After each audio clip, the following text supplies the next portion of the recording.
Good morning, YouTube and Twitch. This is Harmony Muse with Final Fantasy XIV. Took a break yesterday, in part to watch a friend stream, and in part because, well, I just felt being lazy. Anyway, let's get to it. Last time I was streaming, I was trying to get into a queue for the dungeon Halatali. Let's try that again. Says wait time's going to be 7 minutes.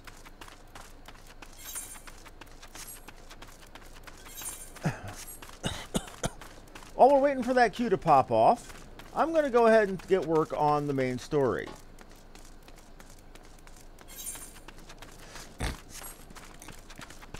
Now, the main story I had at the time was basically... Wait a minute, what a moment, I'm getting beeped at.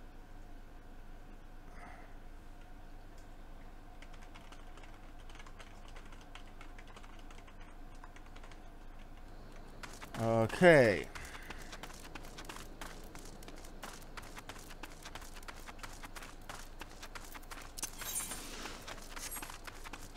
Well, as I was saying, the main story that I was doing at the time was, before going to handle Ifrit, then Philly said, oh yeah, well, we need you to learn about materia. So she wants me to go speak to him.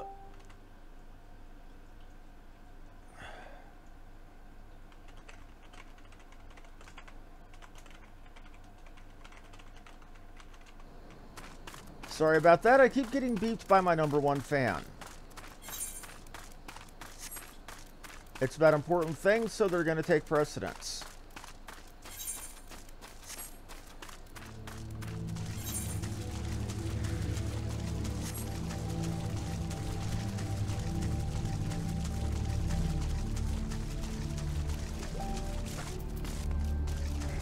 I might actually have to cut my stream off a little bit early to take care of this and come back after I'm done.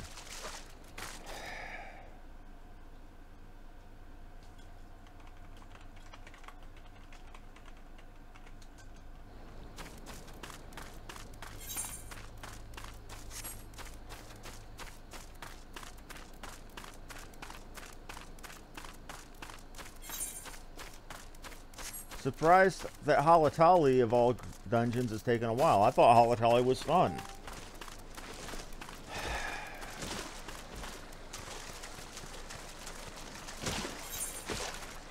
Well, it looks like this is still going. One moment.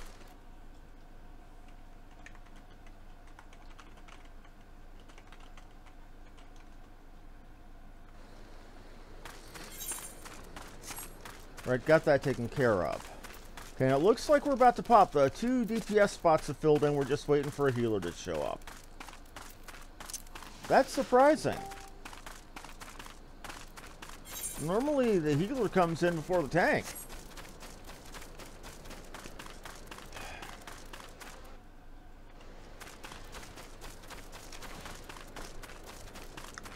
But that's one thing I like about the Dungeon Finder for Final Fantasy XIV is it straight up tells you how many of the people found have been found and of what type they are. For me, you see, I'm the tank. We've got 2 damage dealers. And here we go.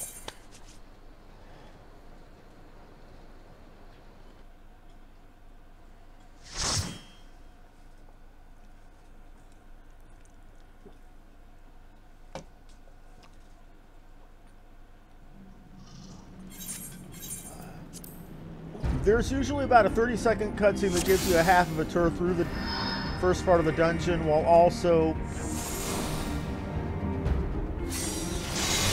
Turn this volume down. I'm having a hard time hearing myself.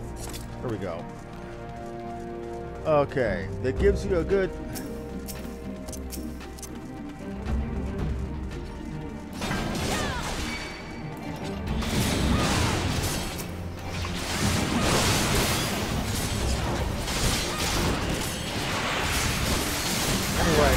It gives you a good tour through the dungeon.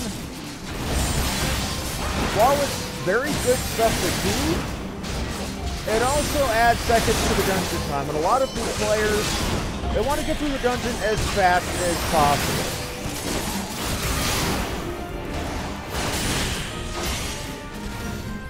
So if you fiddle fart around, they're going to be pissy about it.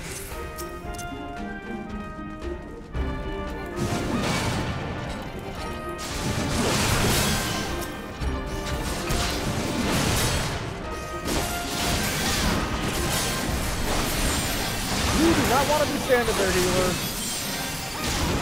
Did you roll bomb to me? God damn it.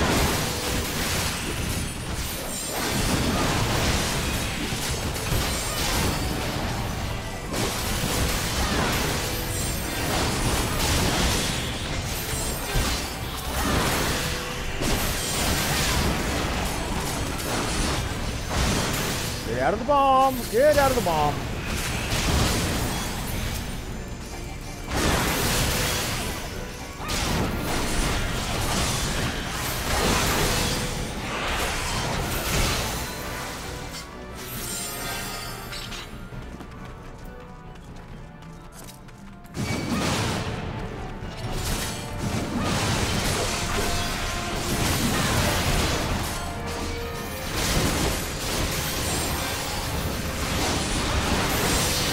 Okay.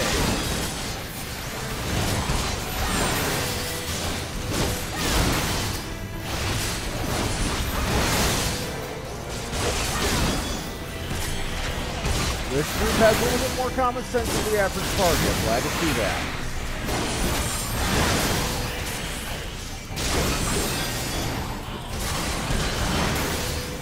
Okay.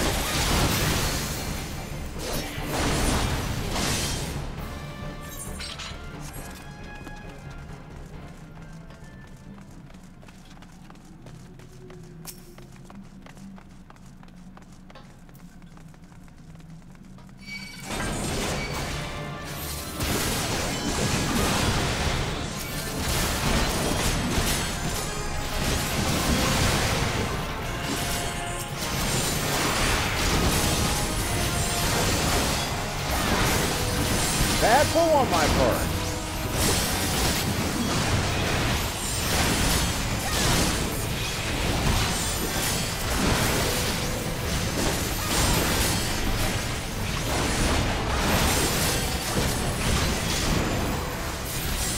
Get out of the bomb.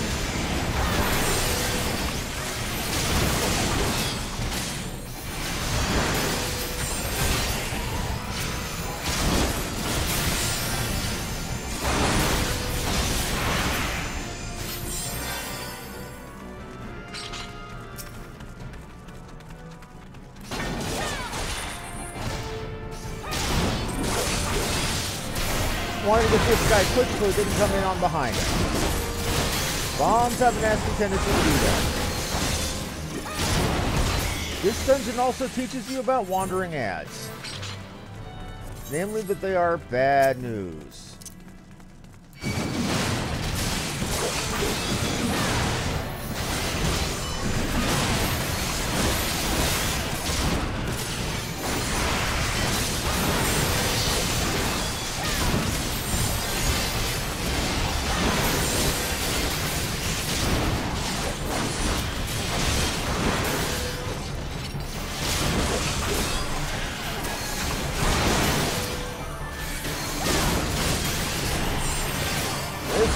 Aggro management. I'm not having to worry about loss of aggro, which I usually always do.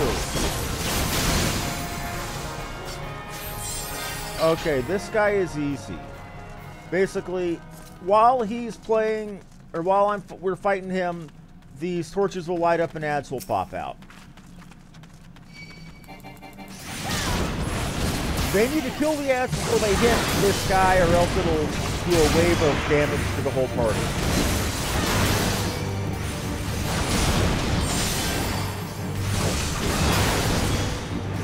My job here is basically keep the big fugly on me.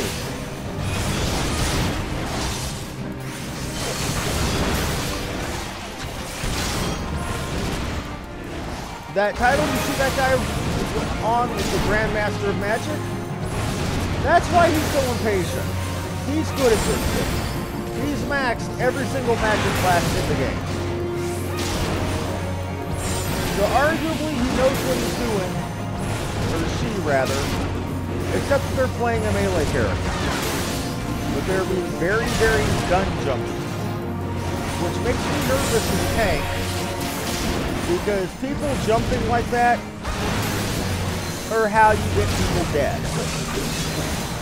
Especially when you have novice tanks.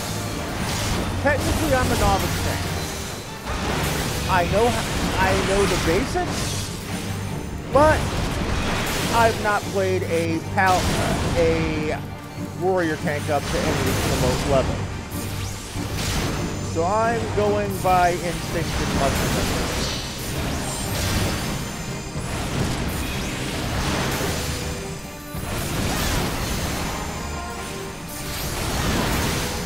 That said, they are doing, and not just a lamp, so they're also experienced in what they're doing. The only two non-job level people are myself and the Astrologian with the carbuncle over there.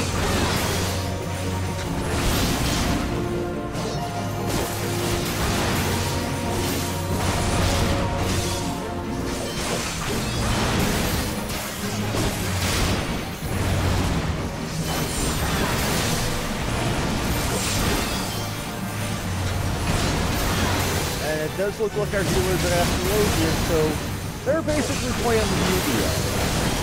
Combat. I make jokes, but how Astrologians work is they... Goatskin leg guards, nothing I need. The Dragoon doesn't need them. The Astrologian definitely doesn't need them. Neither does the Arcanist. So we're good. Just waiting for everybody to show up, and we're all here.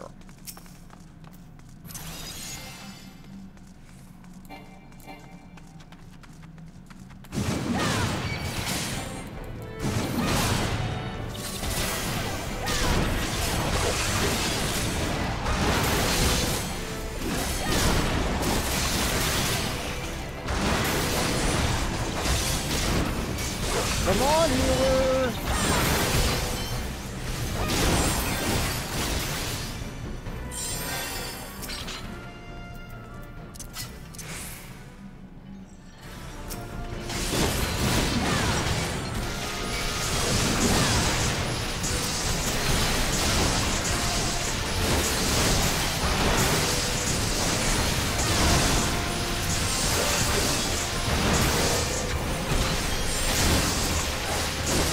One of those healers, it makes me very nervous.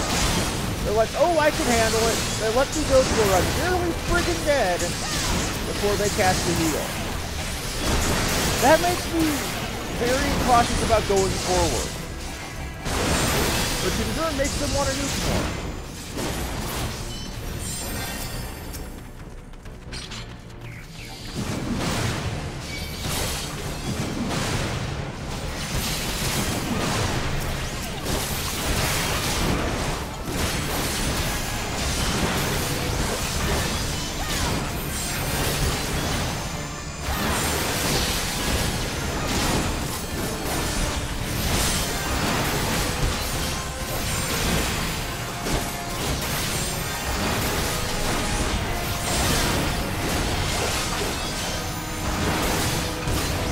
I didn't even finish the one combo on the one Mantis before they were all paid.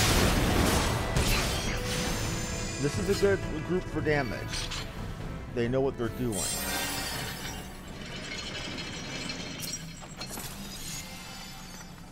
That person is very, very... I don't like it.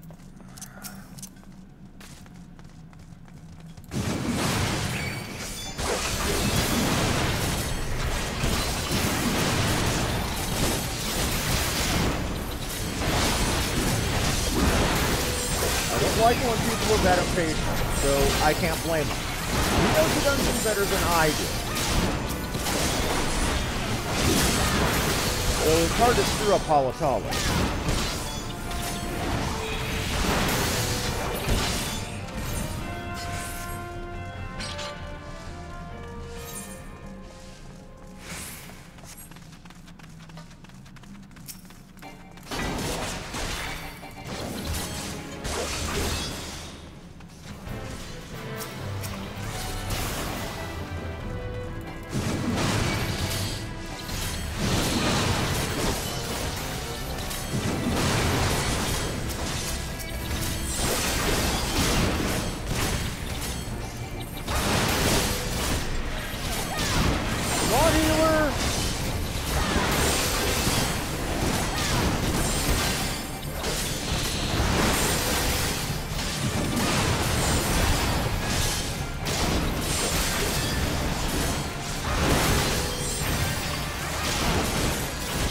I almost died there. What the hell was that?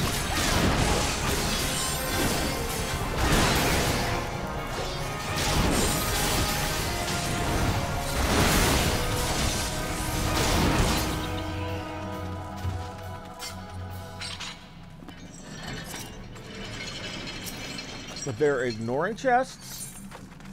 They're ignoring loot because they want to get the dungeon done that much faster. How much you want to bet they're the first person out of the dungeon too?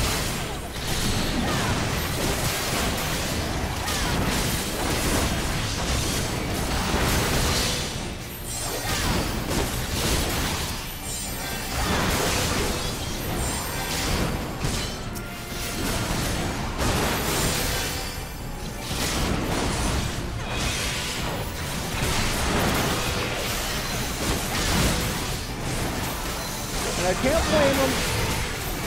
Again, like I said, they know the dungeon better than I do. But as a tank, letting me go to that near dead makes me extremely nervous.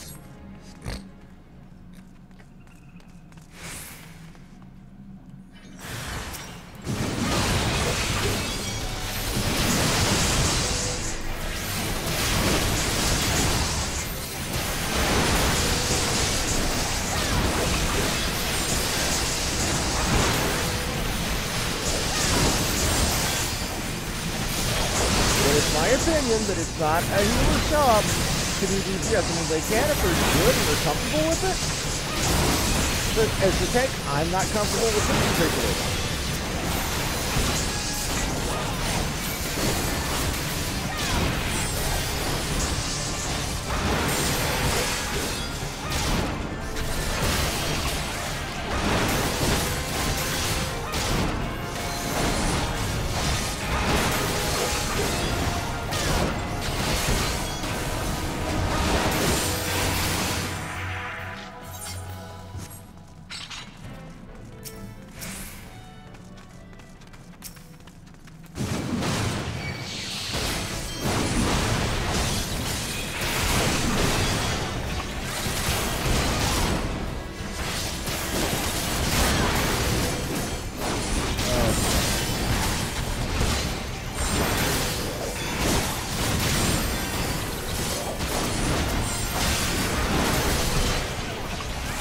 Doing all right.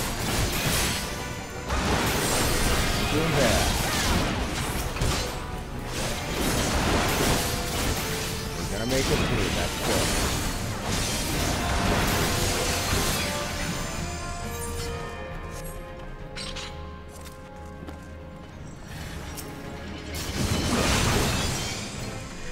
Get out of the way. Get out of the way. Now this one, it's going to be hard to explain. The water is going to be electrified. We want to try to fight him, the boss, on a ramp. Periodically he's going to run in, electrify the water, and send adds at us.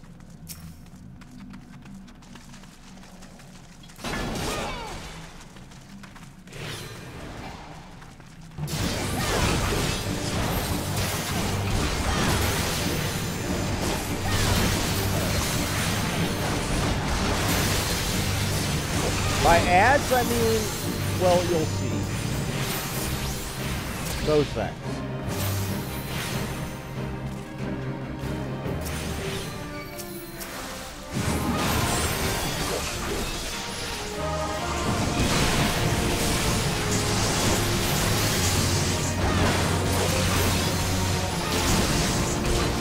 But you see, those are not even dungeon elites. Those are...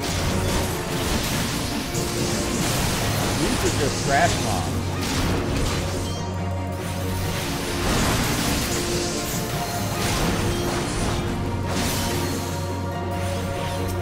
Come on, buddy. Come on. Your father was a hamster and your mother smelt with elderberry.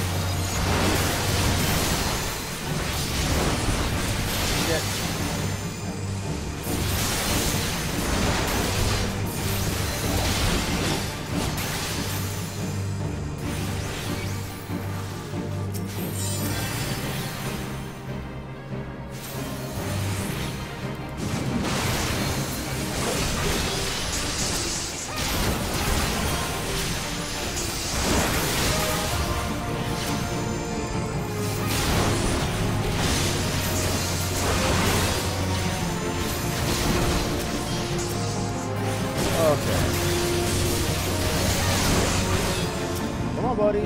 Come on. At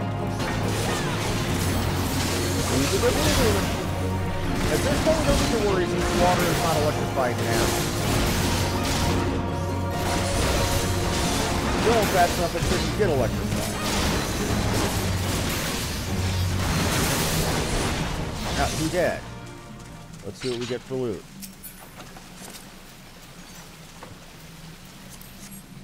Tank pants and...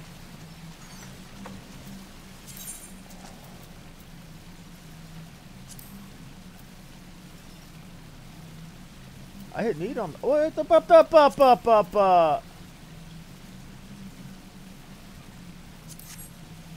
I screwed myself out of pants because I hit... I screwed myself out of good pants.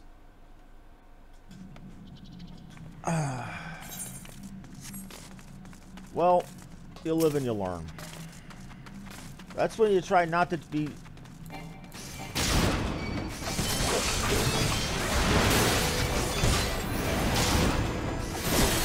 That's when you try to be careful when you're hitting these reader paths.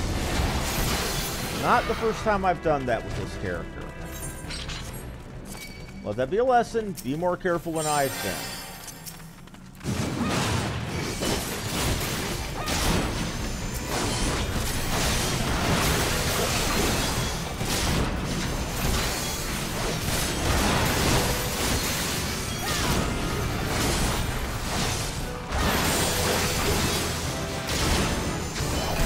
Level.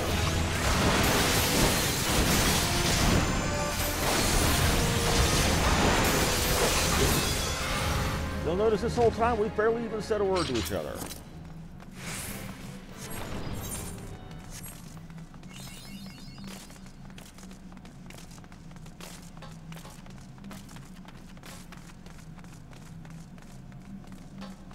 Now this guy is going to be like the first boss. Only while he's summoning the enemies to him, he goes invincible.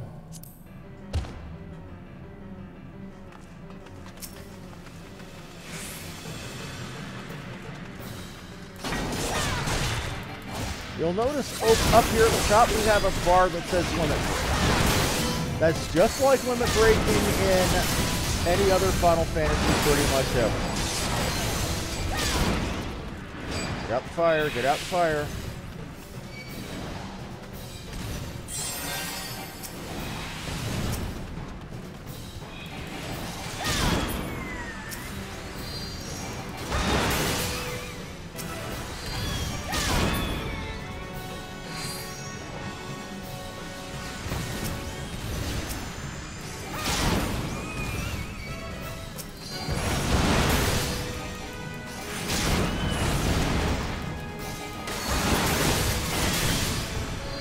Come on.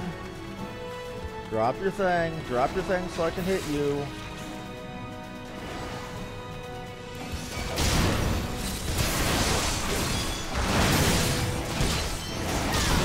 Going down pretty quickly.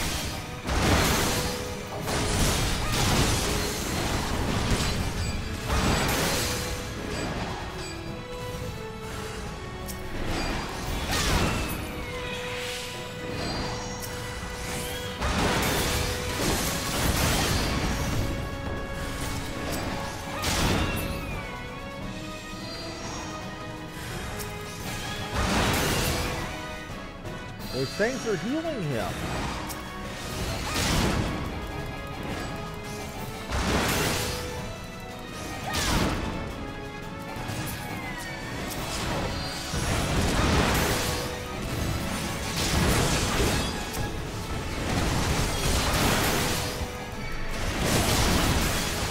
Okay, I don't remember them healing him. I thought they did a damage pulse to the whole group. Well, I stand corrected. I don't mind being wrong.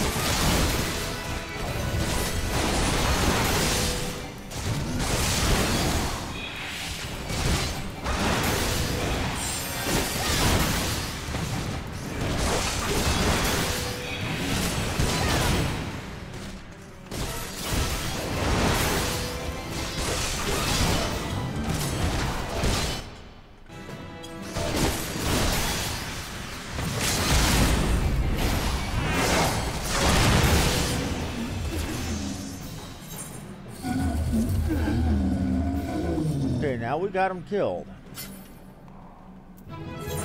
I'm gonna add, you know, say that DPS was out of the dungeon before the chest was open, before we could leave. All they cared about was getting their completion. That's all they wanted. Okay, that was a bad damage dealer. Now, I did get a commendation for this, so I'm good.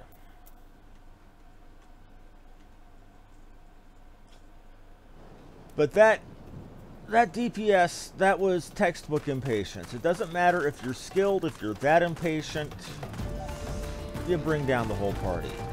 Morale.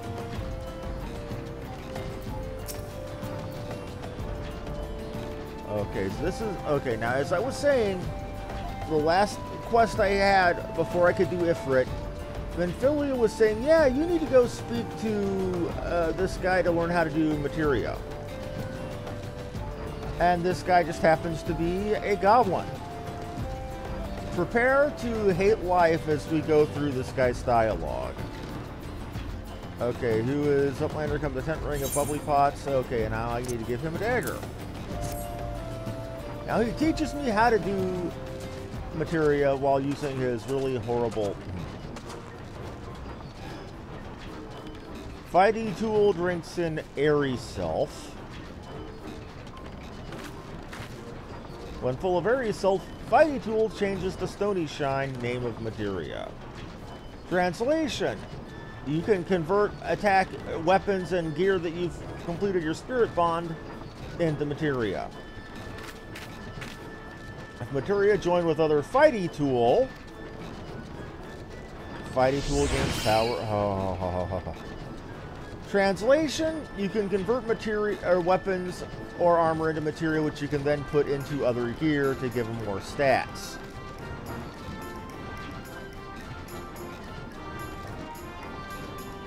I do like the leather texturing. That actually does look like leather.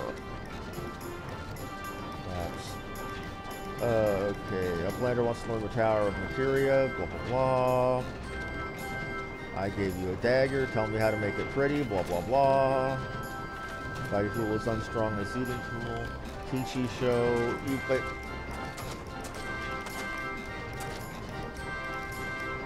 the Materia. Now, Uplander, no, it's not Fighty tool. Materia joined with Fighty tool.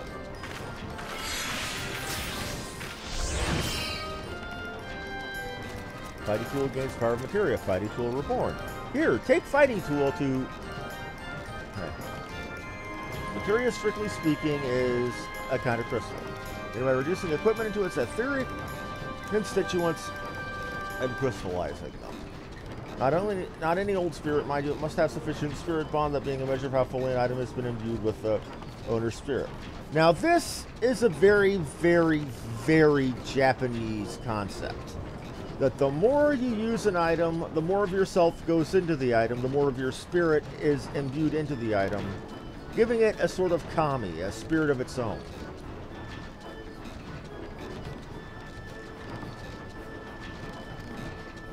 You know, not altogether wrong, but a little mystical, magical for my tastes. That said, ask any cook, ask any craftsman, they will often, to a person, have tools that they prefer over others. They might be broken, but busted up and shoddy, but it's what they're comfortable with, so it's what they use. Okay. Let's go brain case with feelings of crafty making. Okay. The reason he calls me an Uplander is because goblins generally tend to live underground. I skipped through all that dialogue because, frankly, reading goblin speak annoys the piss out of me. I really didn't want to have to deal with it. And now that that's done, I can get back to Venphilia.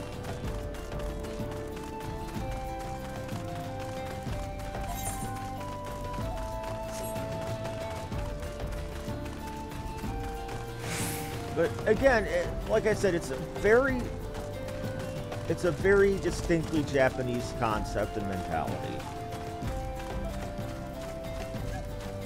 But then there have been very many people who have legitimately, or sarcastically, but again legitimately referred to Final Fantasy XIV as Weeaboo Warcraft. And they're not necessarily wrong. You know, this does very much follow a lot of the World of Warcraft formula.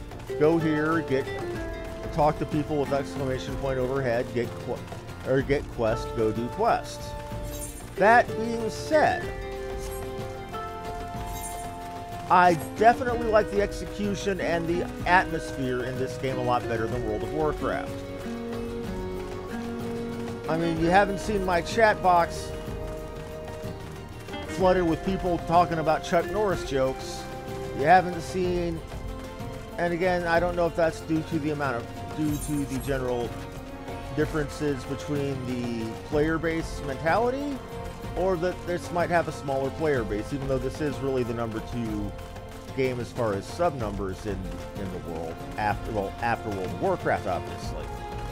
But you go into any city in World of Warcraft, within seconds, you will see the the trade chat flooded with people saying racist jokes, people spamming about American politics, and telling anybody who says this is a worldwide server, we're not Americans, to, well, yeah.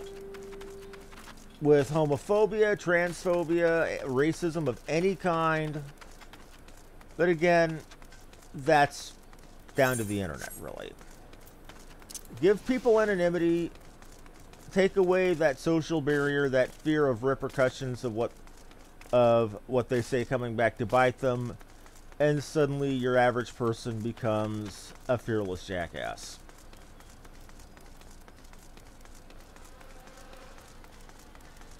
Goodness knows I've said some things I regret over, you know, given the courage that the anonymity of the internet gives you. And that's the other thing. That anonymity is an illusion.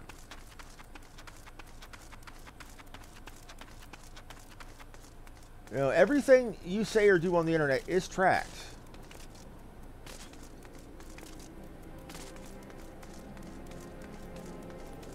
Oh, I don't think I've done this one. I didn't attune to this Aetherite, so I'll get it now. Whoopsie daisy.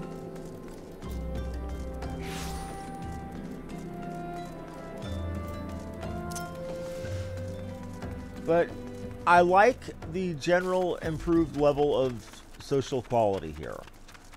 Now you see people openly helping each other out, saying, "Oh, this hunter mark that we all need is here. You know, I'm on my way to help you." Because that's what this is here, is somebody asking where, or if anybody else needs a mark, and then giving the location to other people saying they're on their way.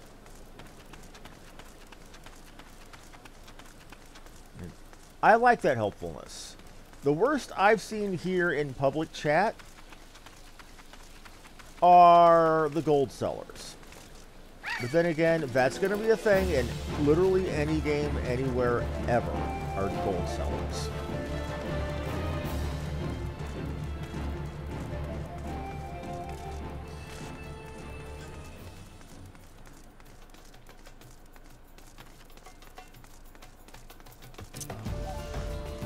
I still remember being in closed betas for games that weren't even out yet, where what you did didn't even, or explicitly did not save over to the live version, and there were already people trying to sell gold, or trying to sell in-game currency to other players. And that really saddens me, because in most games it's generally quite easy to have a positive cash flow. And they wouldn't do it if there wasn't a market. So for all of these people doing this, there has to be a market, or else they wouldn't be there spamming and trolling. Welcome back. Proved useful. Here's your materia enhanced dagger.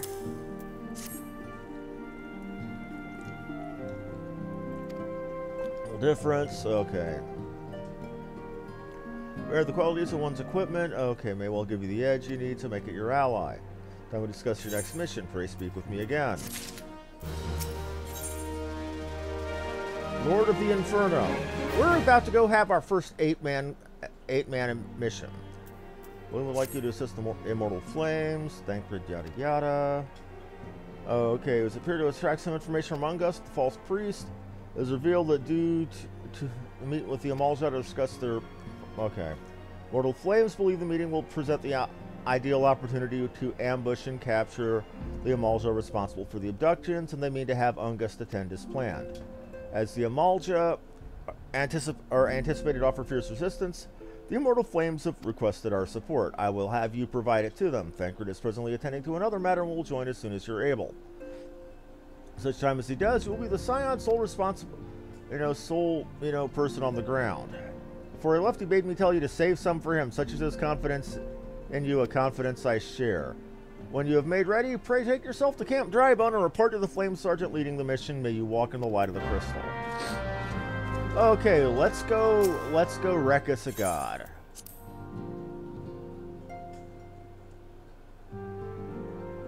Now, again, you have to remember, this being a Japanese game, when we're talking about gods, not every single one is a Jehovah Yahweh class creation overdeity. You know, you have gods of fire, a god of fire, a god of water, a god of wind, gods of money.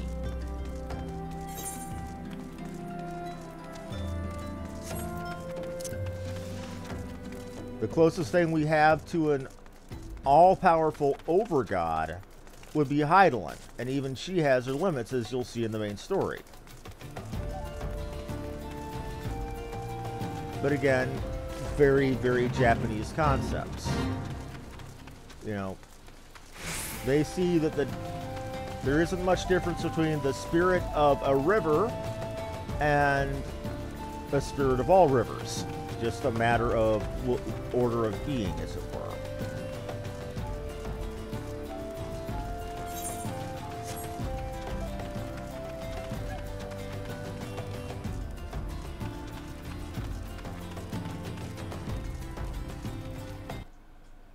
Oh, hey, fan.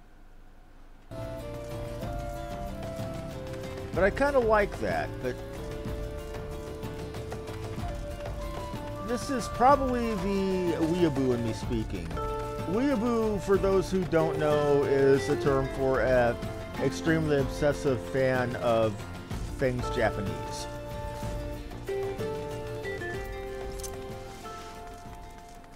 For those in the community, it's seen as derogatory, worse than the term otaku.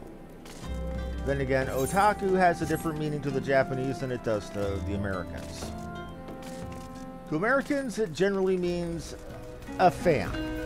To the Japanese, it means the kind of person who doesn't leave the house, who is obsessive to the point of derangement over their fandom. And there aren't just otakus of anime in Japan. You could be an otaku of history, of video games, of literally anything.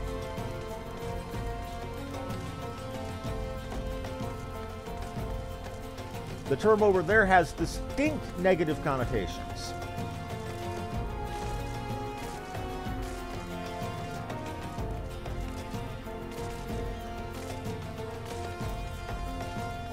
To the point where they often, or American tourists to Japan are often distinctly told, do not refer to yourself as an otaku to Japanese. They will shy away from you and treat you like there's something wrong with you.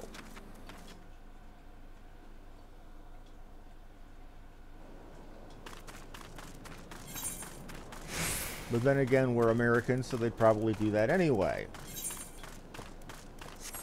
That's in as much to the Japanese, internalized concept of exceptionalism as much as, let's face it, we Americans can be real jackasses when we're out and about in other countries.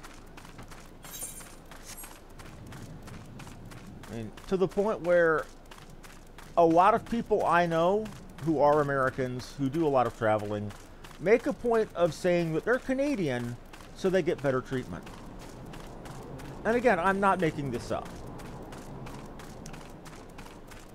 Whether deserved or not, Americans who do a lot of tourism, we have a reputation for demanding that things be done our way, and for being upset if people we try to ask for help or speak to when we're out and about don't speak English.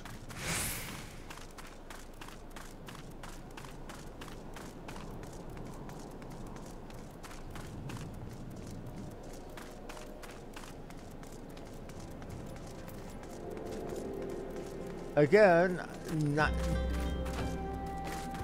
the majority, and most likely not even half of Americans act like that, but this is very much a bad apple spoils the bunch kind of thing. Much like how a lot of people who aren't Christians see the Westboro Baptist Church picketing the funerals of soldiers and think that that's how all Christians act. Just like people who see the radical Islamic psychopaths who blow themselves up and think that's how all Muslims act. All Christians aren't like that. All Muslims aren't like that. There's assholes in every group. Take this coming from an asshole myself.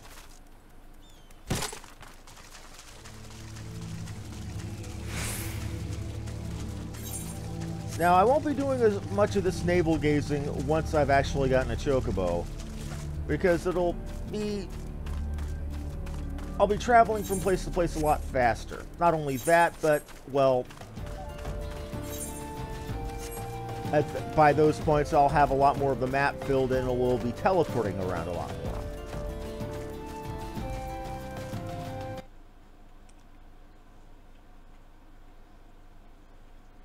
And thank you for being polite to my mother there, fan. Oh, did you get to attend the in-game wedding? A couple of our guild buddies were getting married, or were getting hitched. We were invited, but I said that I would be streaming and couldn't go.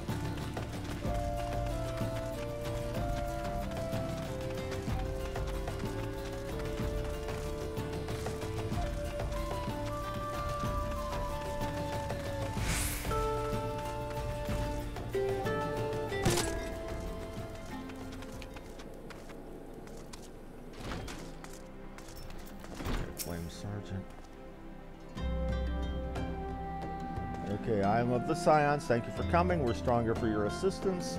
Allow me to brief you on our mission. Our objective is to capture the Emulja and prize from them this whereabouts of the abductees. The lizard men aren't aware that our man Ungust has been exposed. When they come to the rendezvous point to meet the traitor, then we'll spring the trap. Owing to the clandestine nature of the mission, we can deploy only a small contingent. Every member must count, so we requested the aid of the Scions. The rendezvous will take place at the Invisible City. Make your way there and lie in wait. We stand to learn much and more of the Emulja plot if this mission succeeds. Let's make sure it does. Okay. Yep. Yeah, they added the Omega Dungeon. So yeah, apparently I found out what happens in the current version of the Omega fight. He summons XIV. Remember XIV from my cursing at Final Fantasy V? So yeah, that.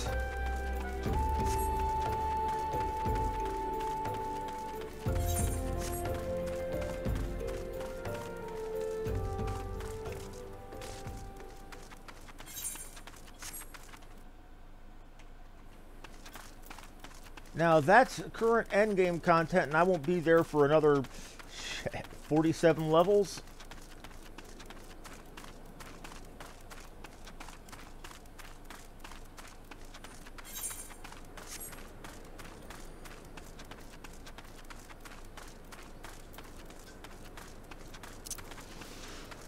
Okay, now the Invisible City is an area up here filled with undead. So I'm probably going to have to clear my way up there a bit. Just as well.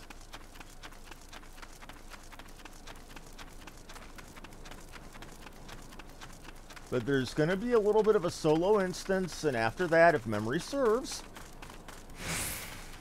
there's going to be, or after that, I get stuck in a certain place until I can get a group together to do Ifrit.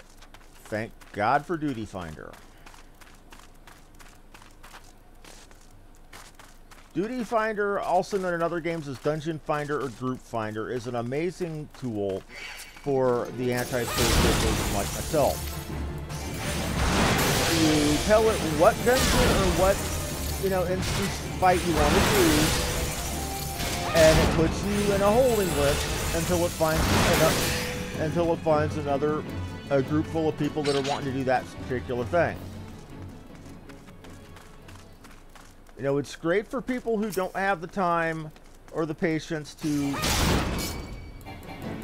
or the social wherewithal to keep a group of people on hand.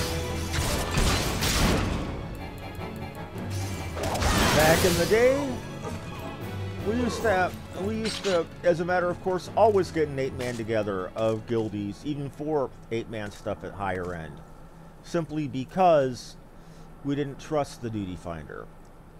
That's another thing. When you're doing a Duty Finder dungeon, anybody who isn't currently in your party is randomly picked, so it's potluck. You could get good people, you could get that impatient jackass that was in that last dungeon I had. I mean, they were very good at what they did, but you could see they were more concerned with getting out. But remember how I told you this guy's scumminess was, well, let's just say it gets worse. Get in place. Nice in position.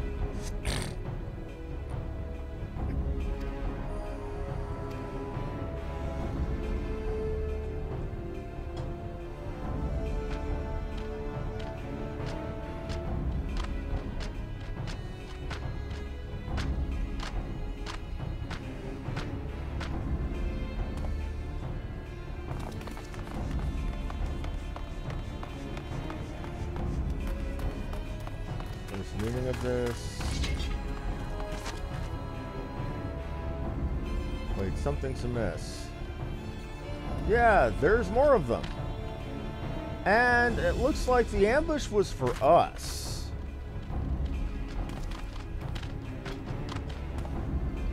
And he's laughing about it. And one of the soldiers is laughing. Afraid your little ambush ends here. I eluded the Immortal Flame's clutches for months before finally being caught. Did you ever wonder how I managed it? It's almost as if someone was feeding him information from the inside. As if you're okay. As much as I love the chat, I have appointments to keep. They're all yours.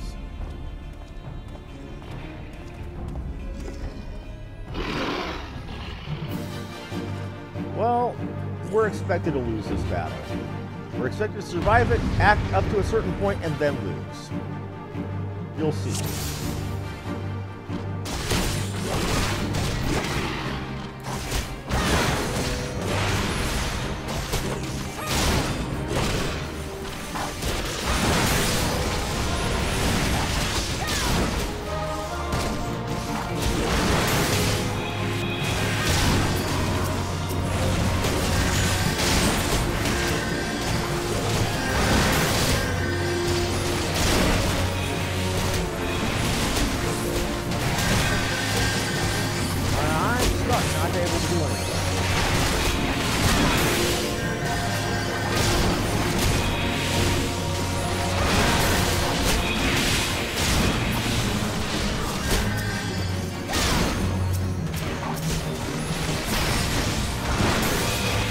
This is the proper tactic, dividing, focus your fire.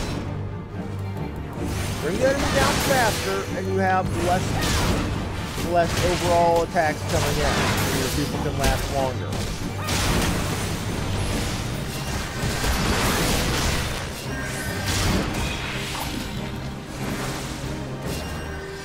And it looks like we might even have a chance here.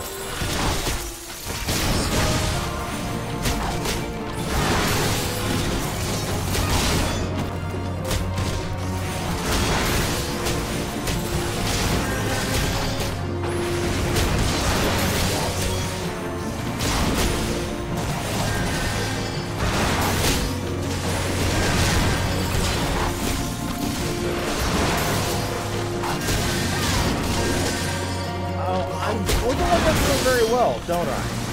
Too bad none of this matters. After a certain point, it's just going to gray out, and, well, you get the idea.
See what I mean? We survive, then it grays out. And our guys that weren't down are shown down now.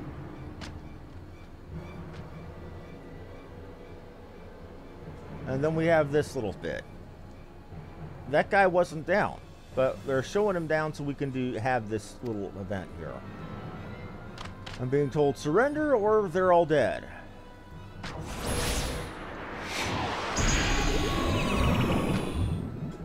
And I just get put to sleep.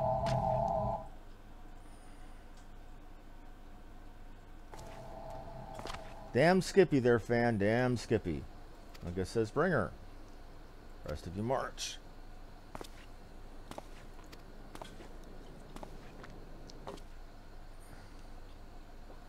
Now this event that's about to happen is going to be very important. I might have to skip it. I don't know. I'm going to have to skip it. Shit. If fear the Amalja mean to give us to their god as an offering. If I must die, let me die as soldiers. Death with steel in hand. Yep. Basically, I'm going to go ahead and spoil it since, again, it's common courtesy whenever you're going into a trial or a dungeon to skip all the cutscenes so people can get it done faster, because most people are just concerned with getting done quickly and getting out. Because, God forbid, you keep them from getting their allotment of tombstones any slower. Anyway, the cutscene that we're going to be skipping, they put us all up as a sacrifice to their god. The god blasts the whole group with a wave of power. These poor bastards, including Ungust, all get what's called tempered and become instant worshippers of said god. My character is immune. This pisses off Ifrit and he tries to kill me. It turns out the reason he can't temper me is because of my association with the goddess Halatali. Like I said, the closest thing to a creation deity that this world has. The big crystal from the acid trip way back, like session 1. And what you find out later in the game, basically that equates to tempering in and of itself.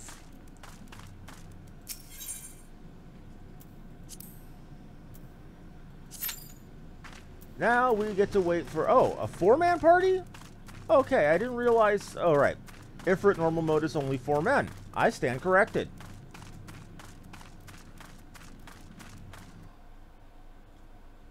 That I can. Thank you for reminding me of that, fan. I appreciate that. What he's saying is any cutscene that you skip or that you miss or that you want to see over again, you can look at in your apartment in your inn, at whatever inn. Just waiting for a group. Crap, I didn't want to be in Halatali. I need to... Okay, clear selections. I don't want to go to Halatali. I want to go to just the Bowl of Embers. Now, you'll see we have each of the... Or have all these different categories for dungeons. We have regular dungeons. We have... for A Realm Reborn in Heavensward, we've got the Stormblood dungeons. We've got guild tests. We've got trials for A Realm Reborn in Heavensward. We've got the Stormblood ones, and I forgot what these two are. I think those were raids. Anyway.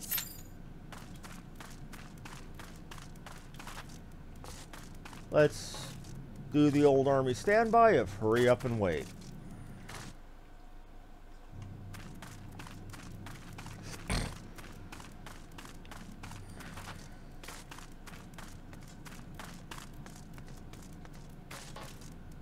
I keep forgetting we don't get to see the 8-man versions of Ifrit until we're level 50. And even then, I think we mostly skip the 8-mans, other than just unlocking. I remember when, to unlock a duty roulette, you had to unlock every single option in it. So to do to unlock the duty roulette trial back in 2.0, you had to have done all of the story versions of the trials. Then you had to go back into the hard modes. Now imagine doing that again and again for the dungeons, for the hard modes of dungeons, for the hard modes and extreme modes and savage modes of trials, and so on and so forth. Of course, back then the actual raids weren't even in the duty finder. Well, Crystal Tower was. Binding Coil of Bahamut you had to have a pre-built party for. And God's help you if you got into one not knowing what to do. Back then, they literally expected you to go online, watch videos of fights, so you knew what to do before you got in. Now, I don't see that necessarily as a bad thing as much of a sign of the times. That's still kind of expected for modern, higher tier stuff now.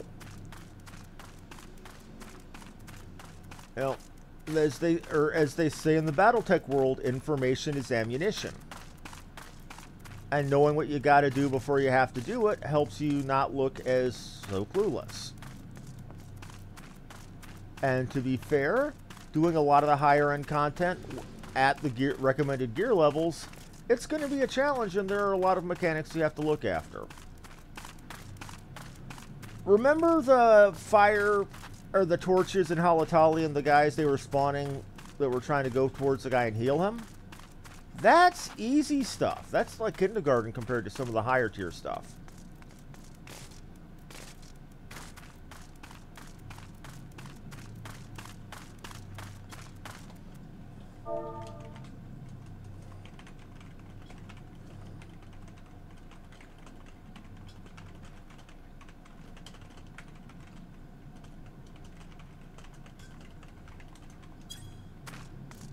Okay, well, it didn't go through because of the weird restrictions on capitalization.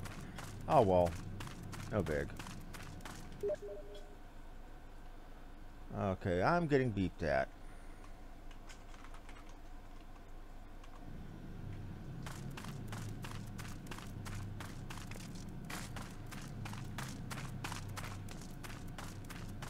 Now, again, take these average wait times with a grain of salt. They can fluctuate wildly. It says less than 5 minutes, and it has been less than 5 minutes, but I'm the only one to show up so far. Guess not many people are doing their stuff.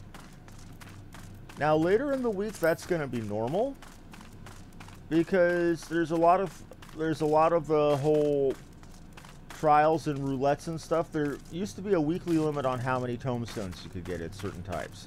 Tombstones are the endgame currency that you turn in for gear, or at least they were in my time. I don't know now. But they had reset at the end of the week. I believe it might have been Tuesday even. So when you got closer to that weekly reset, you'd see less and less people doing the duty roulettes. And I like the concept of the duty roulette, because it ensures that there's going to be higher level people in there to fill out the lower level dungeon groups.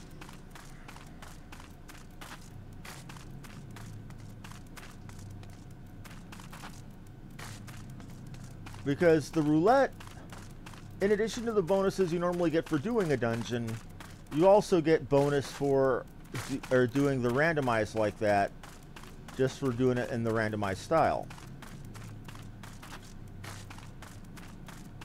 That's to encourage people to actually do that, and again, give more people doing the lower level content to help out lobies like myself. Now, there's going to be some dungeons that's going to be a lot harder to find people for ever, because even if you get into a group, sometimes people will drop and take the the deserter penalty rather than do that dungeon. I'm looking at you, Orem Vale. Average wait time less than 5 minutes, so it's going to be a while. Well, at least we know for Final Fantasy XIV that the duty finder, the group finder, works.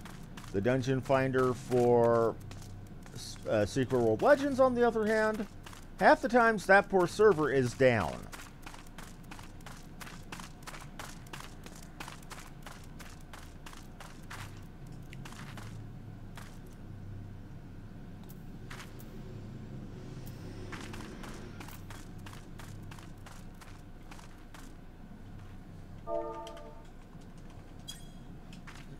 So let's just dance while we wait.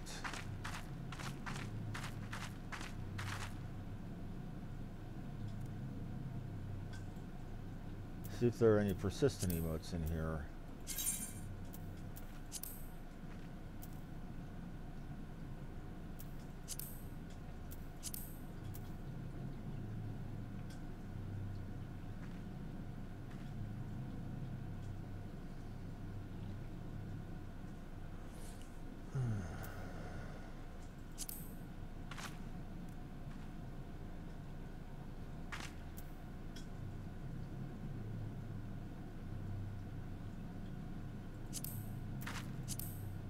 Or we could just do what you properly should do and pray to RN Jesus and wait for a group. Now it's saying average wait time 6 minutes, and I'm at nearly 7.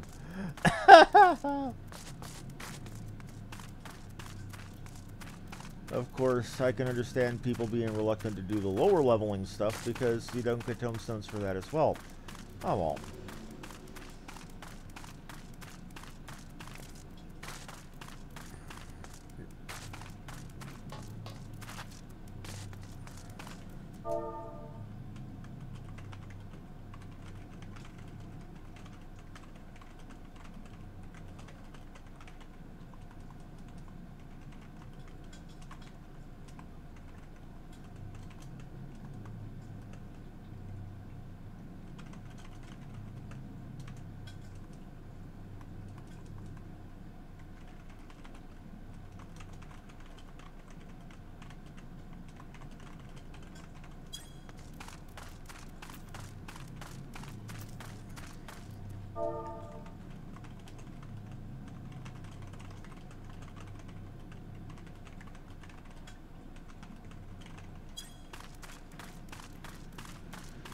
Well, guess it's time to get cozy and wait.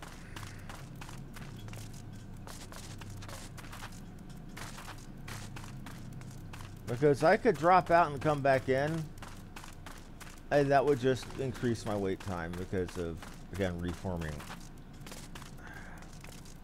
So it looks like it's just time to get cozy and wait. All right.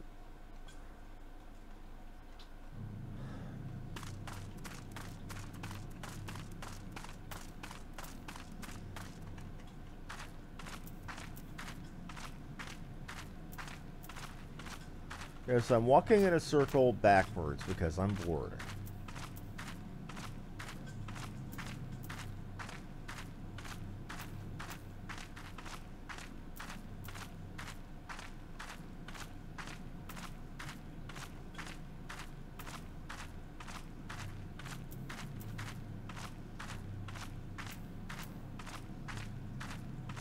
Gets dizzying, I know. Now it's saying average wait time 9 minutes as I break 9 minutes.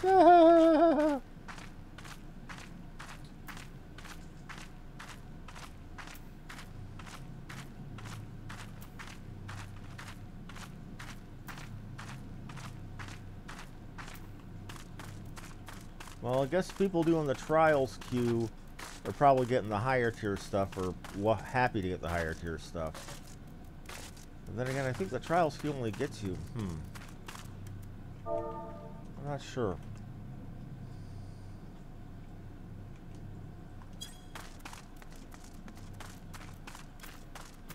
You'd think that with this being a day off of work and off of, well, it's July, so it's really not a matter of a day off of school, there'd be more people around to run stuff like this. I mean, I saw people in the town there running around doing quests at this level. 10-minute wait just seems kind of crazy at this point. Oh, it's up. Okay. Out of nowhere, group. Just bam.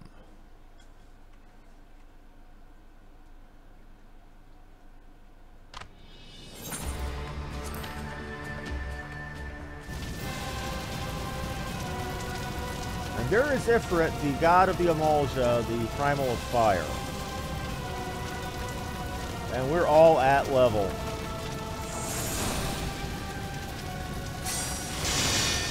We've got a rogue, we've got a lancer, we got me. And the rogue is watching the fight.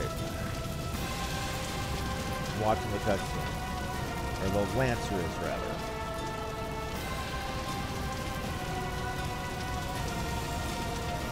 So we've got 2 of the dragon people and 1 cat girl and me. And Zoidberg!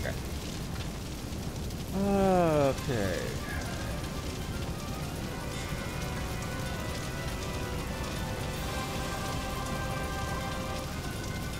Well, luckily the timer for the dungeon doesn't start until we're there. And this is literally one of the easiest. Its mechanic is dead simple.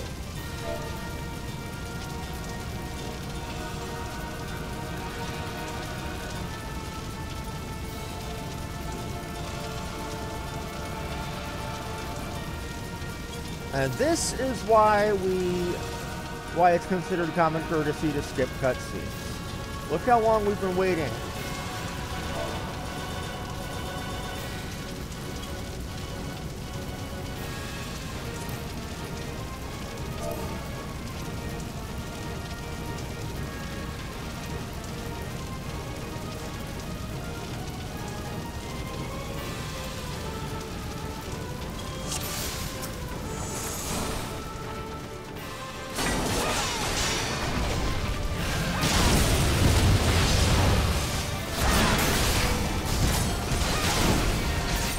Okay, now this fight is very, very simple. When he gets down to half hit points, he summons the nail, but if we don't kill it, quickly he wipes out the party. Now, I want to keep him focused on me because you notice he's shooting those waves of fire. I can survive those. The other guys, it would hurt them a lot more than me. So, part of the tank's job isn't just to keep the enemy's attention, but to keep it on me.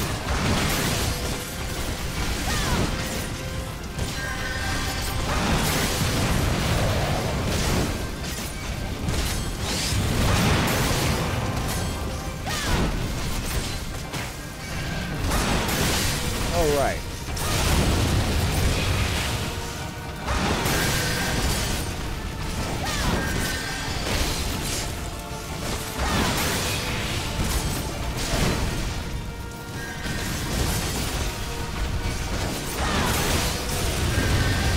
Now, he has this ability called Eruption that brings up a big...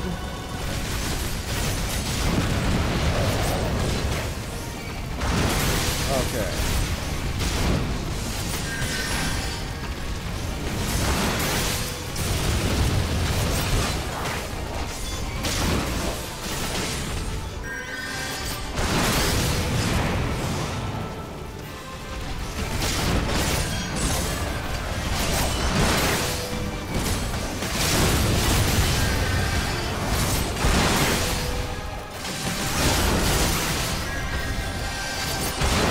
Die.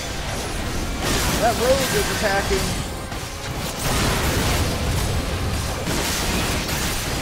We got it, we got it, we got it.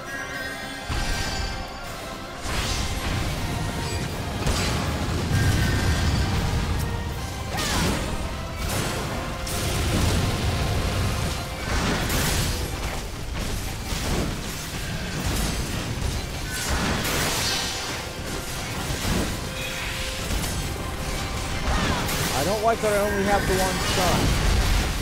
Shit. That is bloom. And the same DPS we didn't get out of the plumes before. 8 death. Or 8 hits.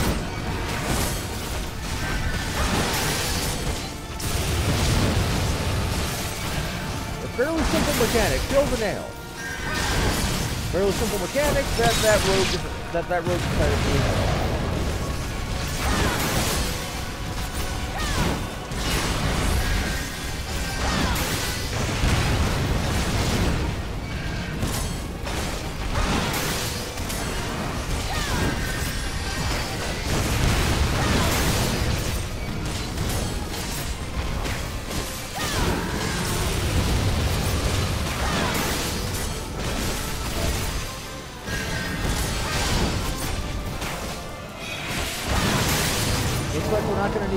Okay. Let's skip this cutscene as well. I'm going to give my commendation to the healer.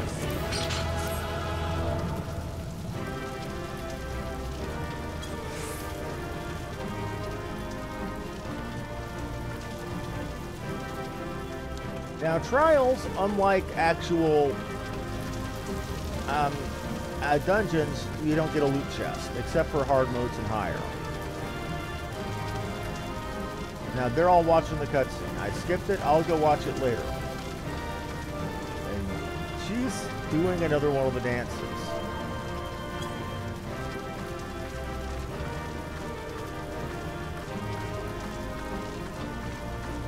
Yeah, level 14 or 15 in each of the cities, there is a quest to learn a dance. She's doing the one for Gridania. You learn ballroom dancing in Ul'dah, and you learn hornpipe dance in Limsa. Or you learn, yeah.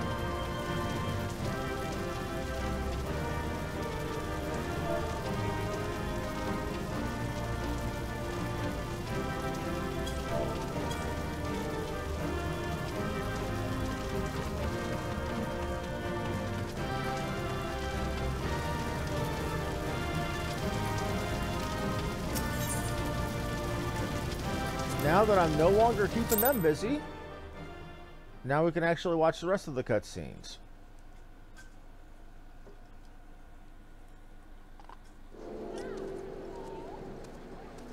Or not. No cutscene. No kidding. See what Thancred has to say. Come rest a while, you'll have no better opportunity. After witnessing their god's defeat, the Amalja will be less inclined to risk our wrath for a time at least. Now, where were we? I was in the process of apologizing. I do hope you can forgive me. I arrived too late to be at any use. You are the abductees.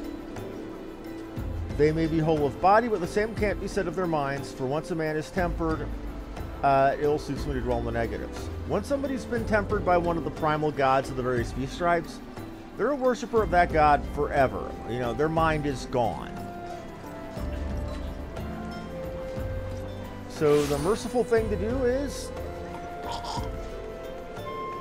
Okay. Ill suits me, misfortunes. Okay. Ifrit is slain by your hand, no less. You no ordinary individual. Never thought you were ordinary. On the contrary, long suspected. Okay. Say my fine eye for talent remains undimmed. I also got a third one of those magical crystals from the god. Or from the... Yeah. Oh, wait, I can claim something to this mission. Okay. Meanwhile, earn yourself a rest, relax, return to the waking sands when you're good and ready. We can discuss matters in detail then, just don't take too long, the realm's problems won't solve themselves. Report to the sign of the 7th dawn at the waking sands. Okay. So, we cleared a dungeon, we killed a god.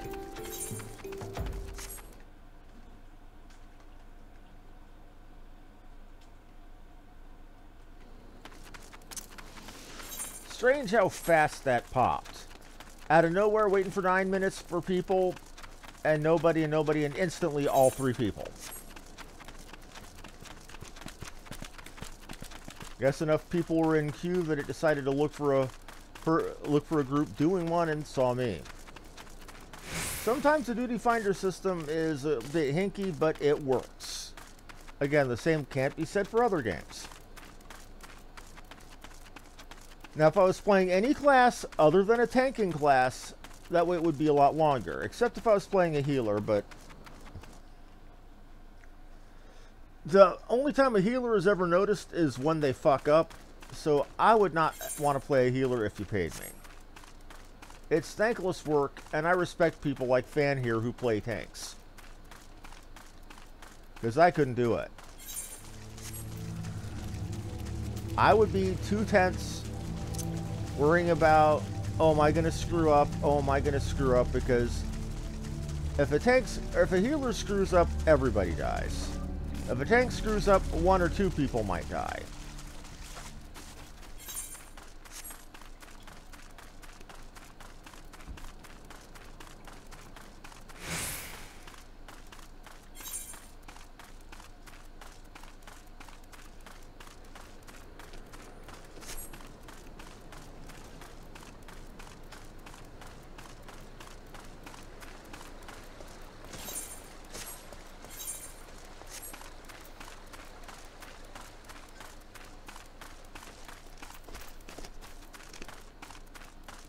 But yes, they also made a point to where Waking Sands is one of the few hubs that does not have an aetheryte.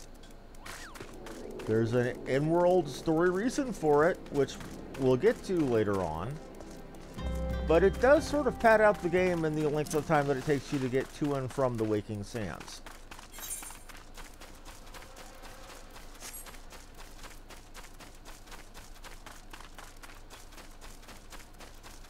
I mean, I'm not bent out of shape about it. Because, I mean, I understand the purposes and point and purpose of game design in doing that.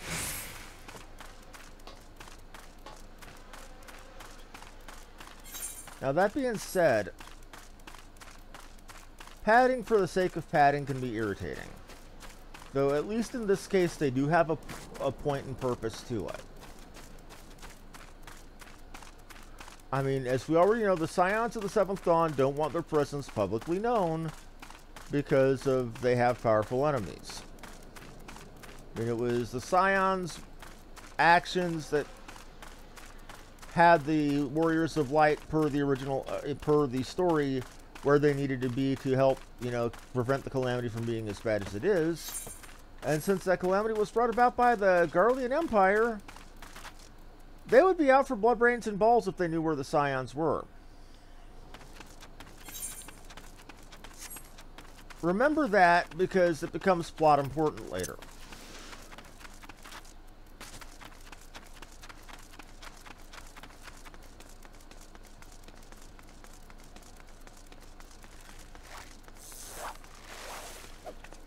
Fishing.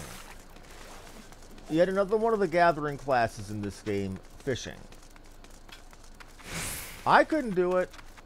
Too boring.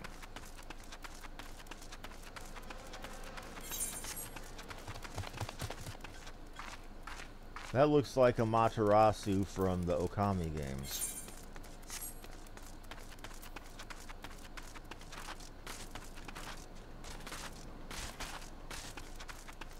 And there's somebody with a blue chocobo. No kidding. And they named themselves after a character from the Wheel of Time novels. Their choice. At least they're obscure about their own originality. It took me knowing obscure crap to know it, so that's a bonus. And the only reason I even knew it was because of all of the time I've spent playing video games where Wheel of Time characters were a part.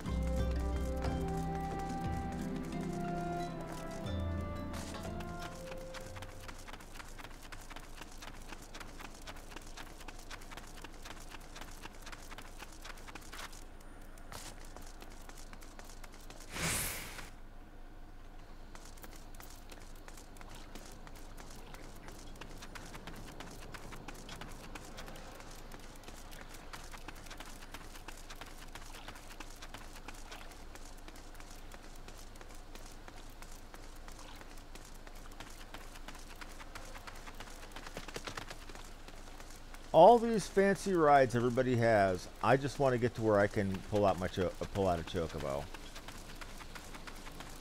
Because I can't use any of my mounts that I've had for being a member as long as I have until I get the right to a chocobo license from my company. That's actually one thing you're going to see me do early on.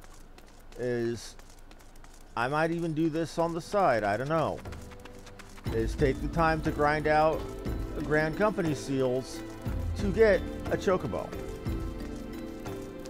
Because I feel half naked going around without having a ride.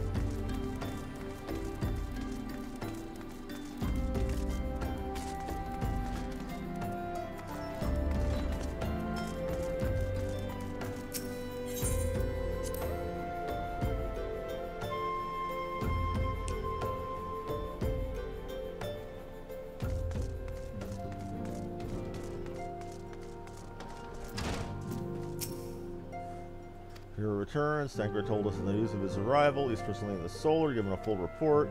You should join them at once. She's most eager to see you. And they give me a wrist guard at level 18, which at the time I first played this game, or rather when I first played 2.0, I thought was amazing to have because it gave stats for everything, except for one little point.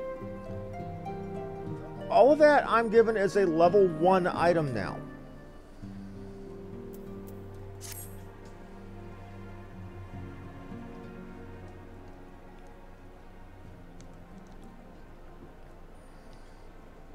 And Thancred's blaming himself for not being there faster. I wasn't there when the Amalja took her prisoner. And I wasn't there when they served her to Ifrit. By some miracle, she survived. That doesn't excuse the fact that she never should have had to face such dangers alone. I failed her utterly. Just as I'm failing you all. What's done is done, Thancred. You can't blame yourself for every... And here I am. It's good to see you again. Well, timing, I was just regaling Minfilia with your exploits. Thancred's told me everything. You've done well to return to us. Roads you faced were undoubtedly great, yet part of me believes that I have no cause to fear. And now I can put paid to our long... Okay. As we suspected, the Amalja undertook the robbery and the abductions with the aim of summoning Ifrit. Nor is the tale limited to Ul'dah. Similar incidents have been rife in both Limsa and Gridania of late. I dare say you've been curious as to how these crimes are linked to the perils or primals. Permit me to explain. Having manifested in the physical realm, primals must consume ether if they are to maintain their presence here. And the stronger they become, the more ether they require. Now, ether exists throughout creation. It flows through all life and permeates the very air we breathe. Alas, this alone will not suffice to sustain the likes of Ifrit. No, he and his kind require a more concentrated source of ether, crystals. It is for this reason that the incidents involving crystals can be traced back to a primal. Which leads us as to the why of the abductions. To understand this, you must first understand how primals are born. When all is well with the world, primals possess no physical form. Their essence is dispersed across the great river of ether. However, when the world is plunged into chaos, those who worship the primals cry out to their gods for deliverance from suffering. These cries serve as a beacon toward which a primal's essence is irresistibly drawn. This coming together, or etheric coalescence, is which grants the being's physical form. Once born, a primal gains strength from its followers' worship. The more numerous and fervent they are, the more powerful their god becomes. But the primals are seldom satisfied with such reverence as adherents freely give. In order to gain more power, they do not scruple to create followers. They do this by tempering mortals, a process by which you yourself were subjected. And even as Ifrit took his comrades in his thrall, you alone remain unaffected because of the echo. So this power given to me by the creator goddess makes me immune to being mind-controlled by other gods, and it also allows me to read people's thoughts and understand any language. I know not the why of it, but those blessed with the echo are immune to primal influence. It's as though a greater power protects us. That's exactly what it is. When you first came to us, I told you that the Echo would be instrumental in dealing with that primal threat. I trust you now begin to see why. Recent incidents all share a common trait: meticulous planning. Such elaborate designs are a new development, and one which fills me with an unshakable sense of foreboding. While I share your concern, my presiding feeling is one of relief at your safe return. The Immortal Flames assured me that they would deal with the aftermath, so you need not concern yourself with that. We may rest easy for a time. I suggest you take full advantage of the respite. It may be sure that it won't last long. Once people learn the identity of the hero who felled Ifrit, I fear you will have no moment or nary a moment to yourself. So basically, I'm at the talk of the town because I killed a god.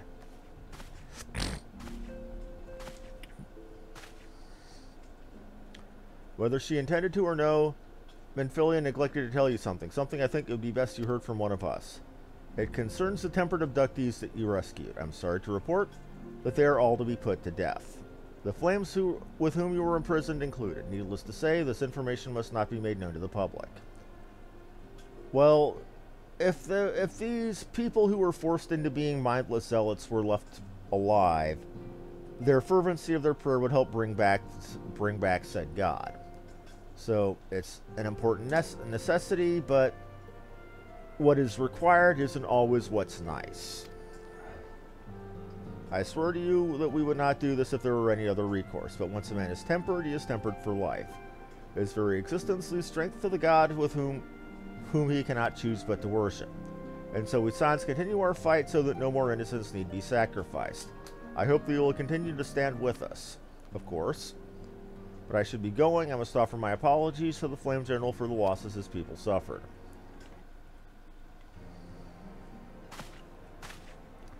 Gonna take a quick moment to see how long it's been.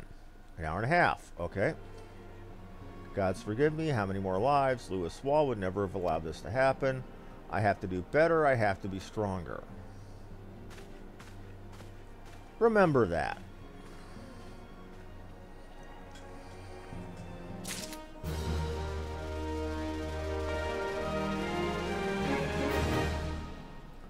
From what I remember seeing, good old Thancred there takes a few levels in badass later on. Okay, hero in the making. Menphilia is wearing a wry smile. Might have something to do with your newfound fame. You see these three people there with the funny hats that look like British cops?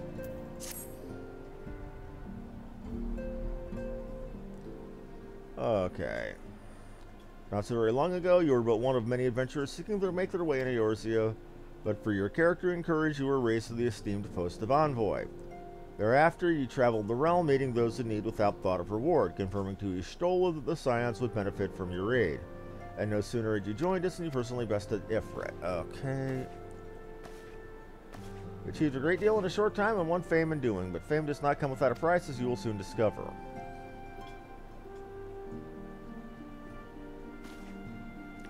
We have guests, or rather, you have guests. Beg pardons. Okay, so you notice each of them had their own distinct salute. The guy on the side was doing this. The other guy was doing a more Roman. And the one in the actual red was doing a proper salute. Okay, I am given to understand that the Sciences of Dawn have recently welcomed a new hero. I'm here on behalf of the Maelstrom, the Grand Company, to offer said hero a place of honor within our ranks.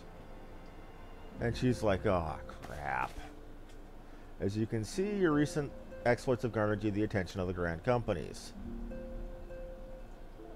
Each organization would have Ifrit's bane for its own. To this end, all three have sent officers to court you. They would not ordinarily go to such lengths to enlist a new recruit. That they have evidence is evidence of their high regard for you. I find myself wondering how word of your deeds spread so quickly. The Immortal Flames should know of her triumph is to be expected, but what of the other Grand Companies? Notice she's looking at the receptionist, who's like, buh.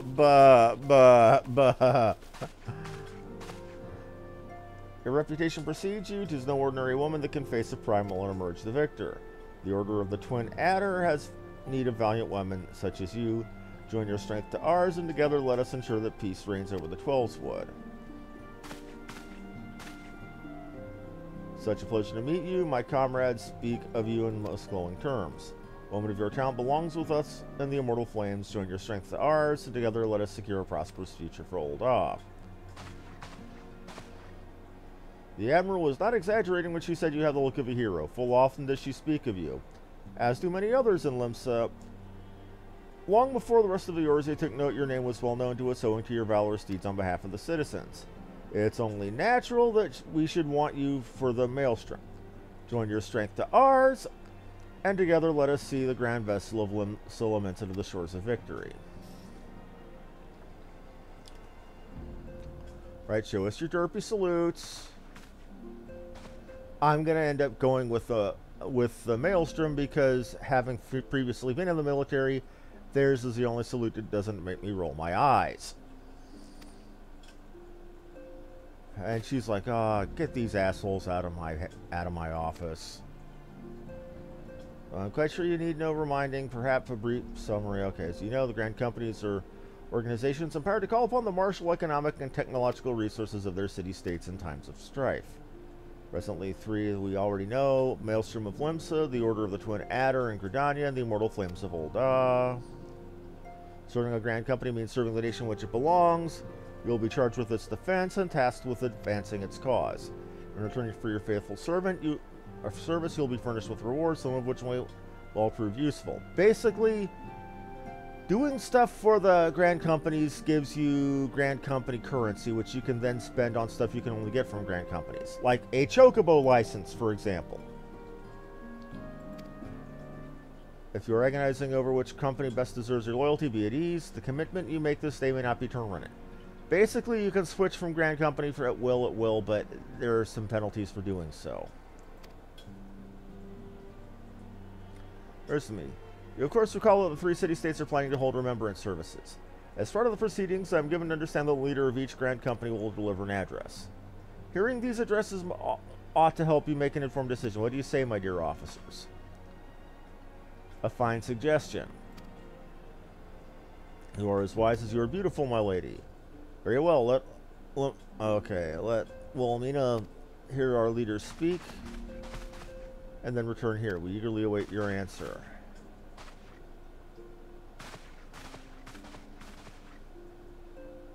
And the women are all rolling their eyes at all the testosterone in the room.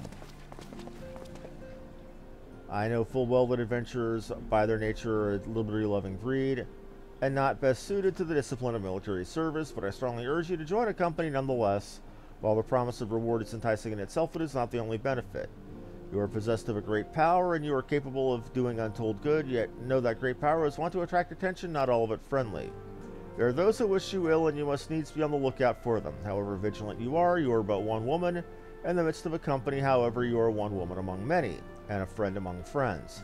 Your achievements will be shared, and so will the danger. I can think of no better arrangement. Of course, joining one organization means not leaving another. I hope we can continue to rely upon your aid. The 12 know that we will need of it in days ahead. The grand companies seek to protect our nations. We Scions, on the other hand, seek to preserve the future of the world as a whole. Similar, yet not quite the same. Now then, I expect you will be afield more in the future. As such, I would have you carry this link pearl with you at all times. It will allow us to stay in touch. This way, they give a way for the Scions to contact me out in the Great White Nowhere. The Eorzea is changing, and you have the power to shape it anew. None can say what tomorrow will bring, but so long as we believe in ourselves, there's nothing we can't achieve. Now it's time for you to make ready for your journey. Before you depart, speak to Tartaru. She will apprise you as to where and when the remembrance services are due to take place. Now, these remembrance services are going to go... These remembrance services are going to end up taking the rest of today's time.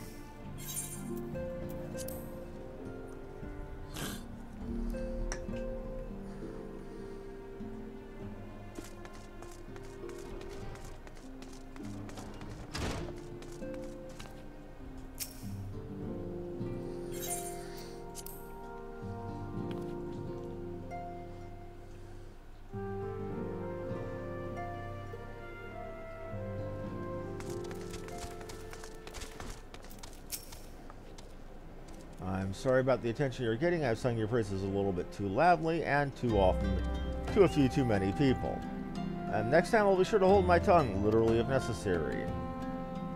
Anyway, I expect you to know where and when the remembrance services are taking place. Okay, if all goes to plan, Gridania's Grand Company will hold the first of the 3 services. Elder Circe Arcania Sana will deliver her address. Should probably mention at this point that due to the organizational challenges involved in assembling all the involved parties as possible, the order of the services might change. Still, there's not much we can do about it, so make Gridania your first port of call. Next, you'll need to go to Olda, and then go to Limsa Lamensa. Okay. Well, now then, you'll be off. I hope you find the remembrances suitably educational. I suggest you visit the city-state's prescribed order, though with record of your impeccable timing and luck, the schedule may well change in favor of your preferred travel plans. Translation: the story is more interesting and follows if we go in order. So, let's go ahead and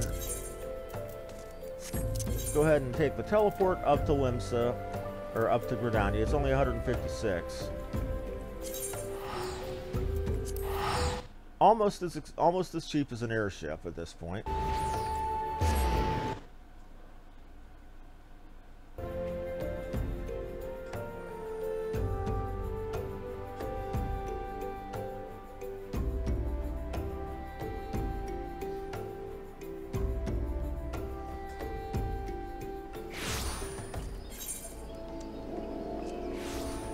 Now let's get to that amphitheater.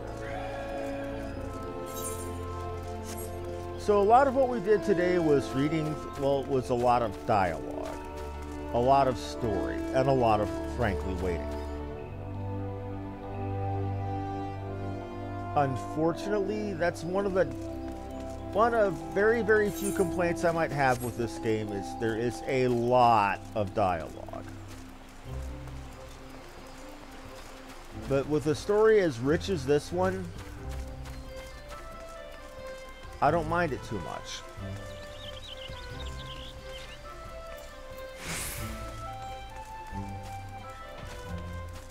I'm here. Where's the person I'm supposed to speak to? Oh, destination. Yep. Now this is going to be voiced.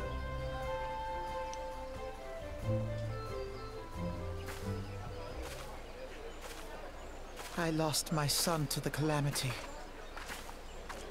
The 3 Seedseers are all together. Some say you couldn't take a step without stumbling over a body. I like the look of that scale armor some of them are wearing. Some of it even looking like it's made of bone.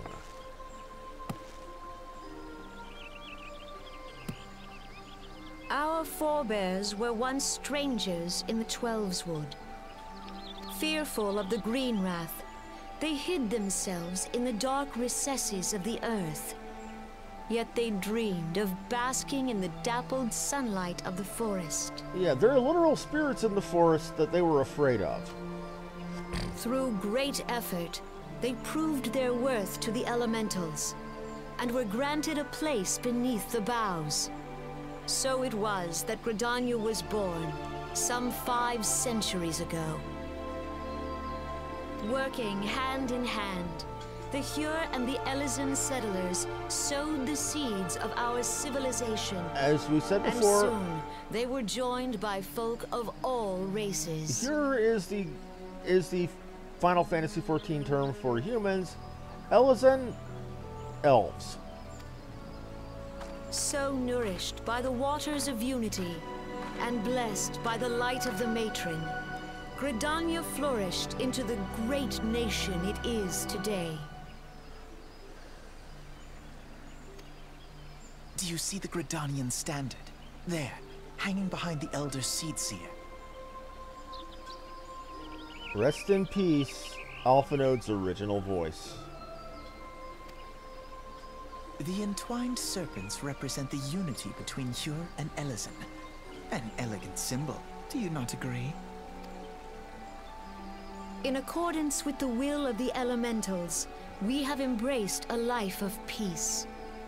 Alas, our neighbors have not always sought the same for themselves. nor for us.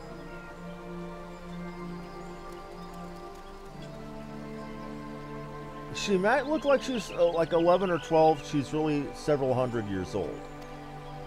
Though we Gridanians have no love for war, we have still less for those who would threaten our way of life. Ever have we fought to protect the sanctity of the Twelveswood. When the Garlean Empire brought its war of conquest to Eorzea, we rallied under the noble standard of the Twin Adder that we might push back the encroaching darkness.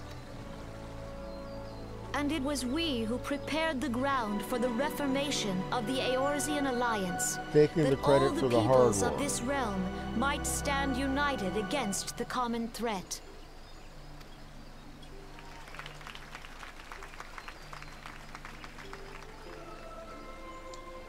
"5 years ago, the Alliance met the armies of the Empire upon the fields of Cartano. It would prove the bloodiest battle in recent memory. Countless Gridanian lives were lost.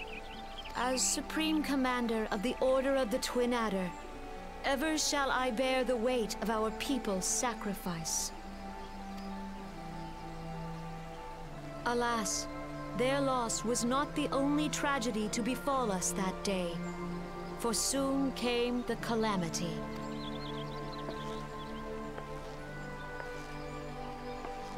The scars borne by our forest are a constant reminder of its violence. Our lives have been irrevocably changed, each waking hour a struggle to survive. Hyperbole much? Driven to desperation, some among us have strayed from the path of righteousness, resorting to banditry, poaching, and other unconscionable deeds. To compound our woes, the Ixal have returned in force, emboldened by our suffering. They test our defenses nigh without cease, and prey upon the vulnerable. So beleaguered from within and without, it is of little wonder that our unity now falters. Time was a man could walk the high roads without fear. On this day, 5 years ago, countless Eorzeans laid down their lives that we might behold another dawn. Please join with me in honoring their memory.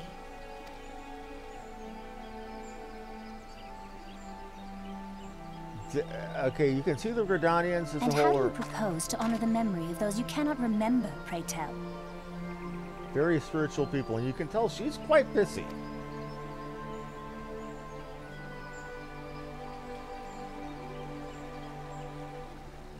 The destruction wrought by the calamity was indiscriminate. It dealt death to Eorzean and Garlean alike. Yet while we have labored to rebuild our homes, to rebuild our lives, the Empire has set about raising steel fortresses here in the Twelveswood. Let none be mistaken. The Garleans remain the greatest threat to our survival. So, If our many troubles blind us to the woes of our fellow man, thence is harmony lost. Yet harmony is the founding principle of Gridania. We are gathered here to honor the fallen. Let them be honored not only in word and thought, but through concerted action. so basically, we've got a holy woman saying, "Don't just give them thoughts and prayers. It's not like they're a hijacked plane. Actually, go do something about it." I bid you, join hands with me once more beneath the Twin Adder standard. This is why I like And her. together, let us heal the forest's wounds, that we must think of the children! Woods will be done. It's up to us to protect the forest. All the elementals! Not only are they a spiritual people, but they actually believe in getting shit done. But these remembrances will give you an idea to the different temperaments of each nation.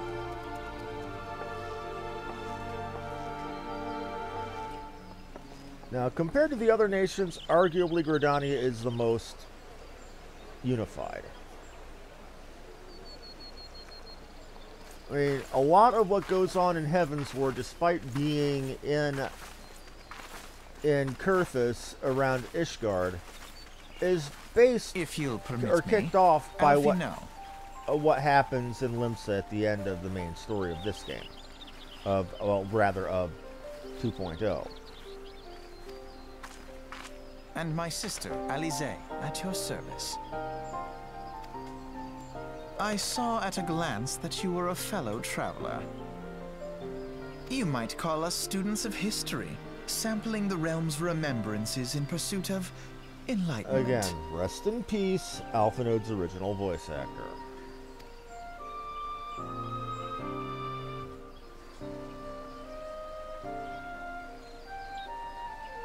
Gridanians are unfortunate enough to have to contend with two beast tribes. The Ixil are unquestionably the more troublesome, being of a naturally warlike disposition and want to summon their bloodthirsty primal Garuda. The Sylphs, by contrast, are peaceful in nature, being mischievous rather than malevolent, and have long been on friendly terms with Gridanians until recently at least. Alas, they've grown aloof, and a change observed at roughly the same time they summoned the primal Ramu. Anybody who knows their Final Fantasy should understand those two names. Gridanians have no love for war, and they consider open conflict the last resort. Though they clash with the Ixal ever more regularly, you may be assured they do so in self-defense. As for the Sylphs, they are as yet bound by a peace treaty, though one wonders how long it will be before it's broken. The Twelveswood was grievously wounded during the calamity, leaving Gridania vulnerable to attack. The people are hopeful that restoring the wood and thereby the power of the elementals will put an end to their woes, yet how long will it take? Centuries, I wager. Meanwhile, the Ixal will continue their incursions, spurred on by Garuda and her insatiable appetite for destruction. And whether the Gridanians like it or not, sooner or later it will come out to all-out war. And when it does, the Order of the Twin Adder will need all the help it can muster. How valuable might the aid of a capable adventurer prove to them?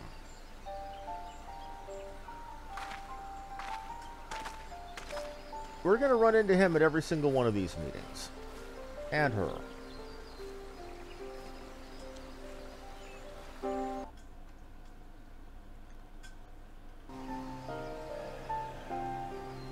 We're probably going to run over 2 hours, but oh well. You'd expect these to take as long as they're taking. Now we can go to Ul'dah easily enough, just a quick free teleport.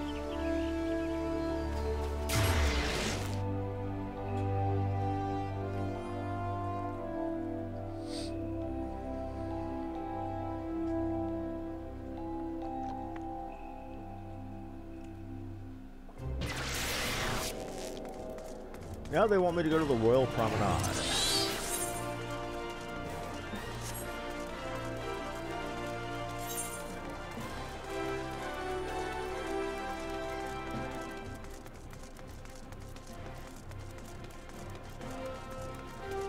Okay.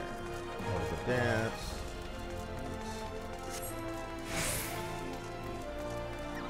Yeah, one quick sidestep. I can learn ballroom dancing doing a quest for her, but we don't want to. Not yet.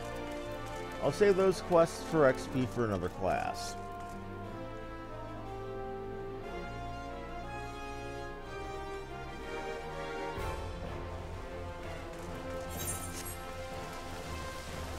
Drizzle Herkerdurger. Watch that person be a gold seller. I'm betting it. That's one thing that's also common almost amongst people you see spamming for gold, is they generally have some random gibberish worth of letters for their name.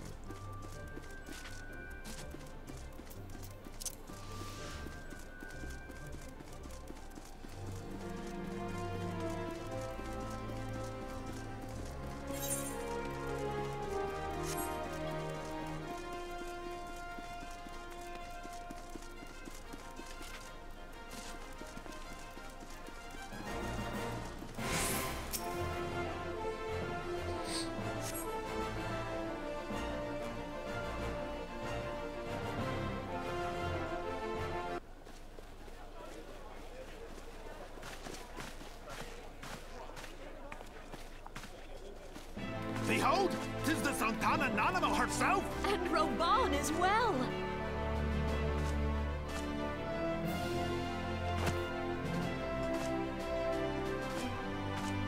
Hark you, souls of flame, drawn to the bosom of the desert, where the fire burns brightest and shall rage forevermore.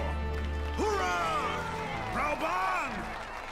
Where since antiquity, under the sage and judicious rule of the Ul dynasty, we have wrought sand into gold. Where by the grace and glory of Naldal have our brave sons and daughters flourished and prospered. I speak of Ul'dah! Naldal being the twin gods of commerce and death.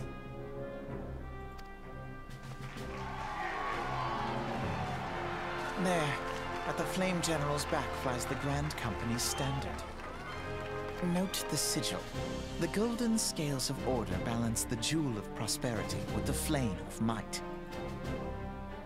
Great and many are the gifts our nation has given the realm.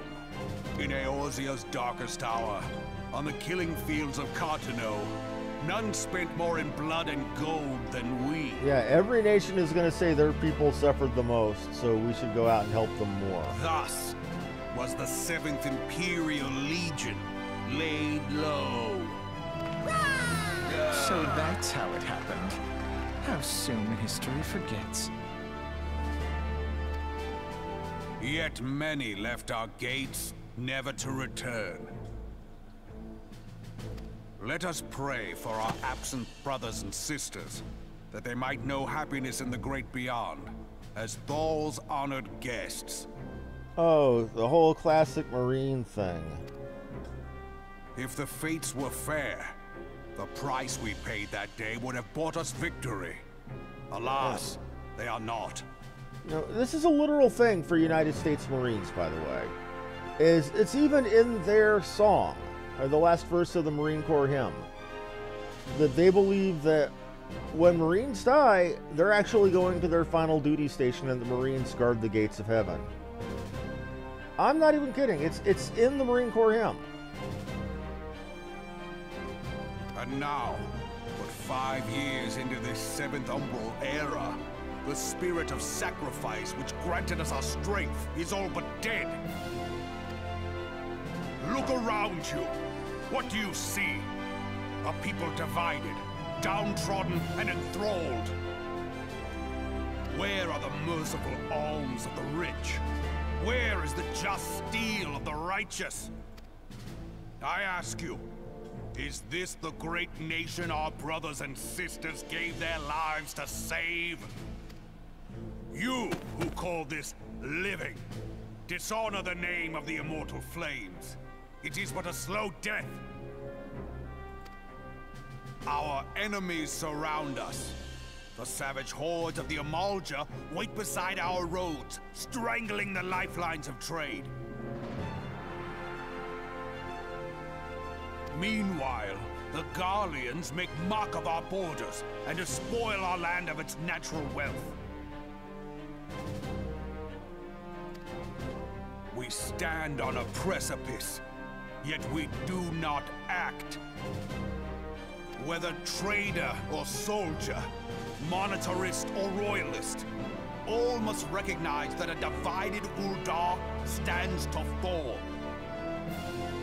Yeah, there's a big bit of political skeevery going on in Ul'dah. While they are a royal-led country, there is a council which is basically led by the rich, who think that they should be the ones who run everything. And realistically, yeah, it's a long story. Victory and fortune walk hand in hand. Ye who seek glory and wealth, look not to what little you can snatch from your neighbor, but to the boundless wealth of the world beyond. Okay. Now is the time to unite. Now is the time to ride forth. In the name of the Sultana, I beseech you, line not your own coffers, but those of the immortal flames. Seek not to prosper from Ul'dah, but to restore her to prosperity. As the realm prospers, so shall Ul'dah. As Ul'dah prospers, so shall her people. Ja, for Ul'dah! Together we are one.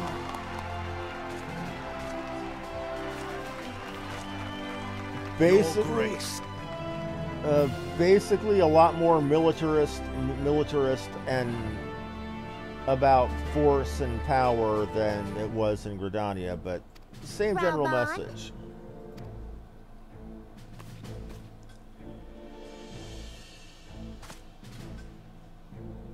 People of Ul'dah, I, Nanimo, 17th in the line of Ul, address you. Much has been made of the wealth of Ul'dah. Yet those who measure that wealth in coins and carats are gravely deceived. For the true wealth of Ul'dah lies in the health, happiness, and hopes of her people. Beloved subjects, I bid you raise aloft the torch of Ul'dah, that her flames might serve as a beacon for all Eorzea to see. Long live Nanamo! Glory to the Sultana! For victory and fortune, stride fearless into the inferno, for we are, by fire, reborn!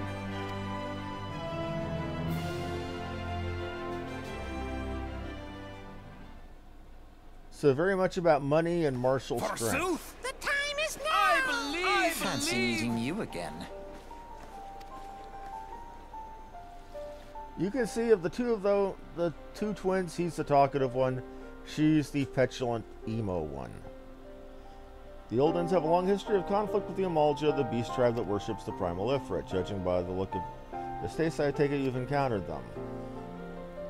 The Oldens do not shy away from confrontation.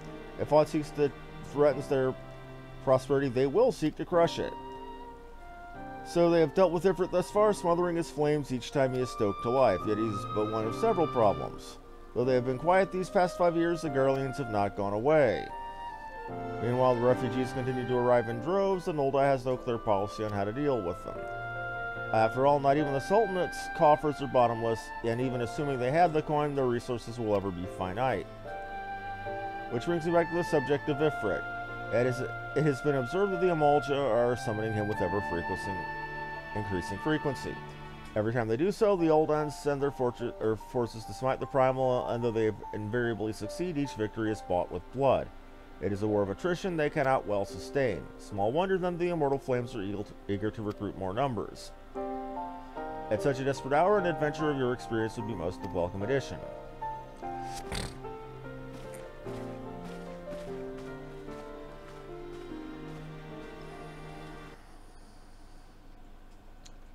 Now we've got one more of these. Now time to go to Limsa. Again, it's only 24 more gold than taking the airship, and it's faster.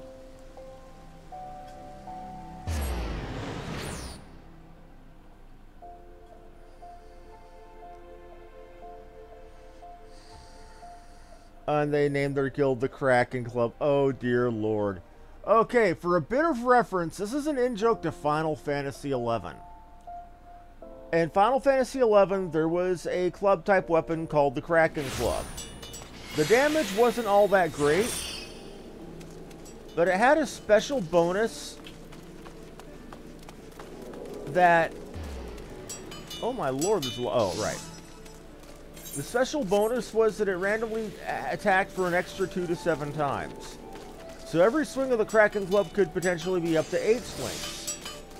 Now, a lot of people would do crazy shit, like they would take a monk, sub-ninja so they could dual class, or dual wield, have 2 Kraken Clubs on, and then engage the 100 Fists power, which removed the cooldown in between attacks for a monk.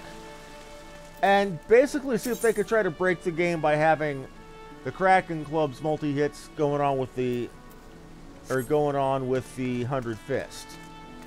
It really didn't do all that much damage, but the amount of spam was legendary.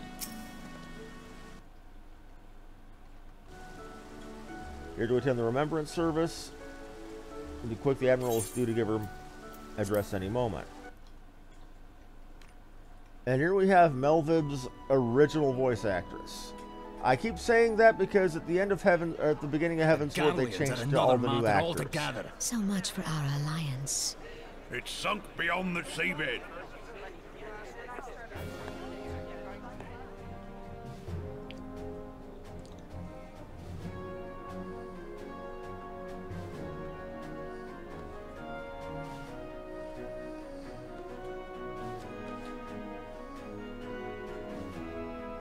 Brothers and sisters of the sea, hearken unto me. Look upon this, our mighty crimson standard, and tell me your hearts do not swell with pride.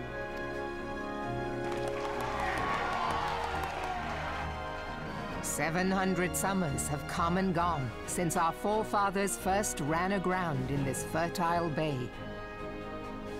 In that time, guided by the Mother of Oceans, Limsa Lominsa has grown from humble fishing village to uncontested ruler of the 5 seas and beyond.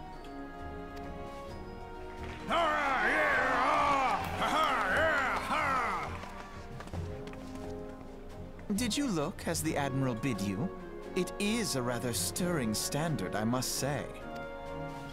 The Crimson Field is meant to signify the blood of fallen crewmates, while the Black Longship represents a pirate vessel.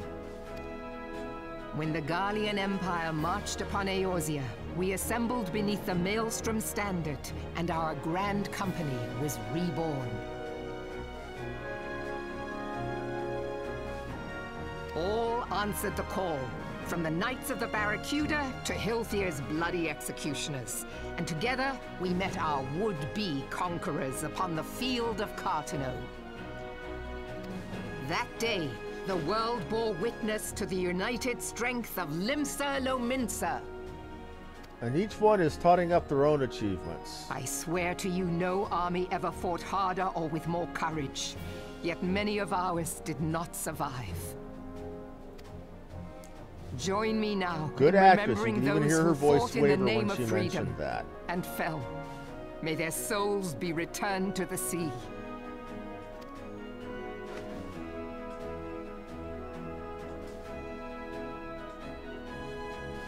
Freedom.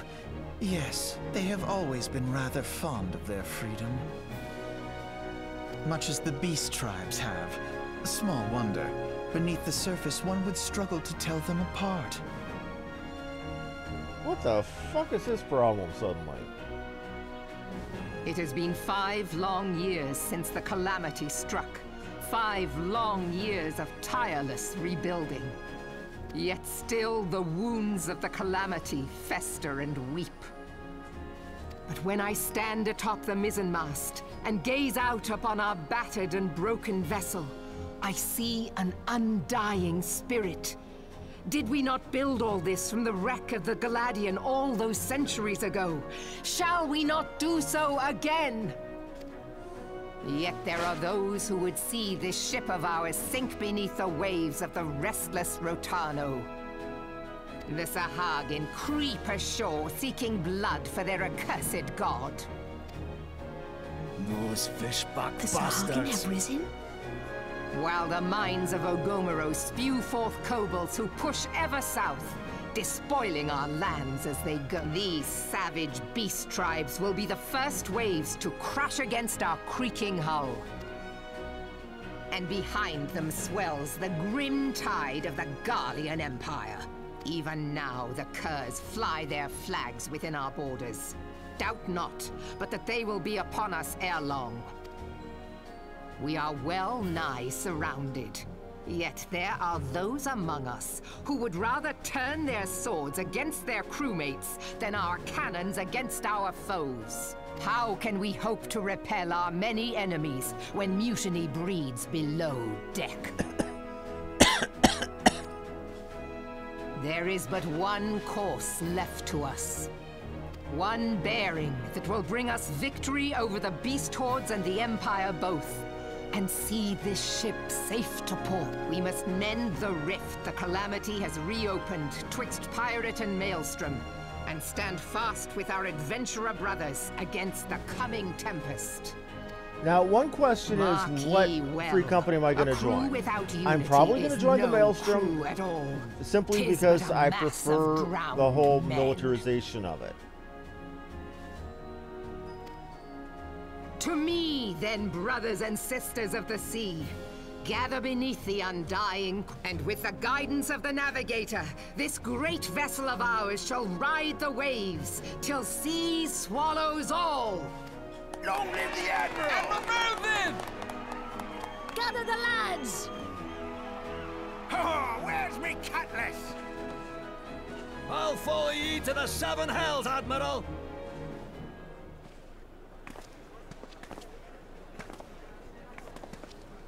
Not too shabby. Fancy meeting you again. Huh. What do you got to say to me this time, Alphino?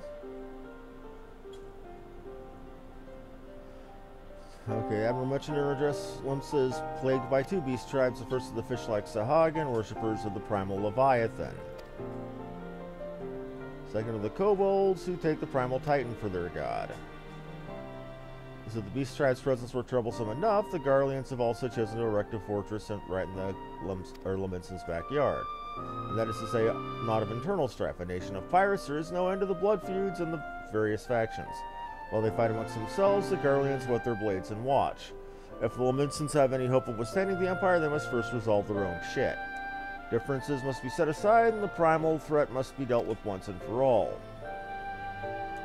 To this end, I expect they soon to take decisive action against the beast tribes. Mark my words, the Maelstrom standard will be drenched a deeper shade of red ere long. That a capable adventurer like you might be a valuable addition to their ranks is beyond question. But will you sail with the Admiral?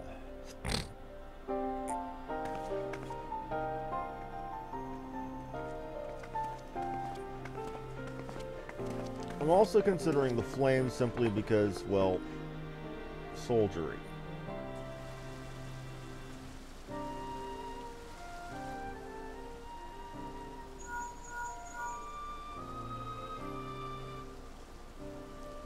Am I correct? Okay, Minfilia is okay. Correct in thinking the final remembrance is now concluded. A moment ago, what a coincidence. Jesting aside, I trust you remember our guests from the companies. Well, delighted that we are to have them here. It would not do to keep them in suspense any longer than necessary. In short, get back here, talk to them, make your choice, and get them the hell out of my place. Okay. Let's go get that done for her. And then we're going to go ahead and call it because I'm running over.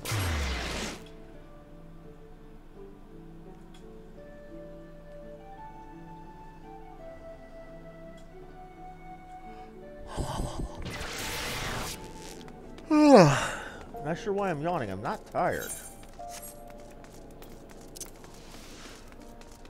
Now, I will probably do a bit of grinding off camera, at least as far as getting my chocobo.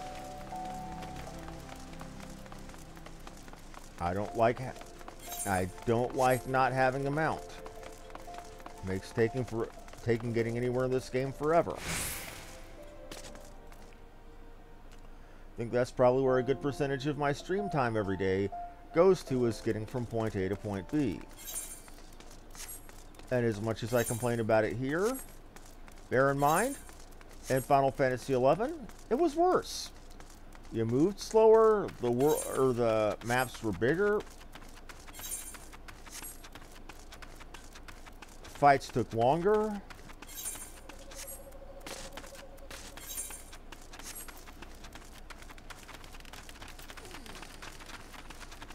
There really you didn't get to use airships to travel between city to city until you were level 50-ish, because that was locked by the main story. Near the end of the original main story, even.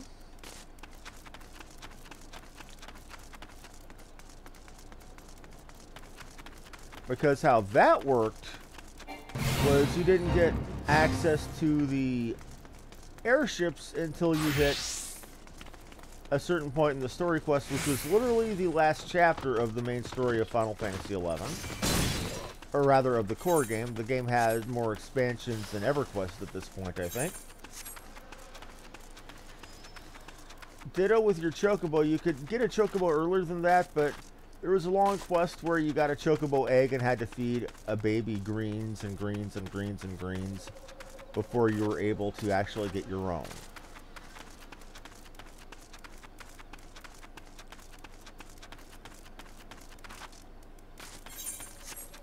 As much as I hate to say it, while it was the first Final Fantasy MMORPG, there are a lot of things that we took for granted in Final Fantasy XI that just would not fly these days. Now, they don't even fly in Final Fantasy XI anymore because what they did, one thing they did, was they added teleportation to Final Fantasy XI. As long as it's a place you've already been before.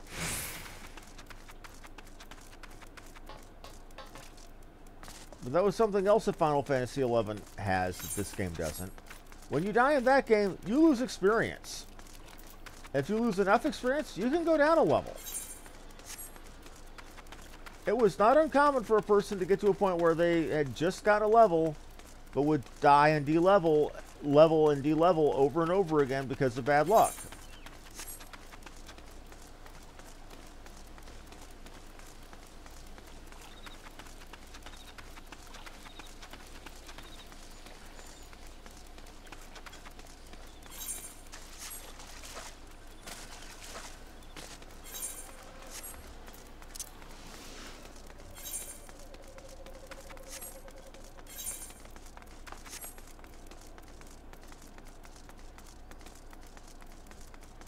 Now we've almost got this.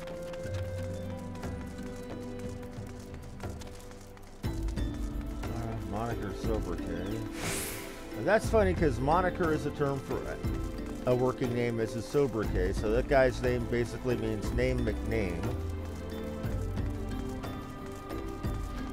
Okay. Now let's go join a grand company and get that done.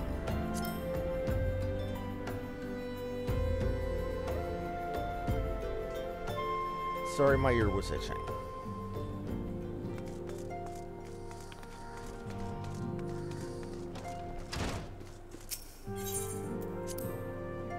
Get this done.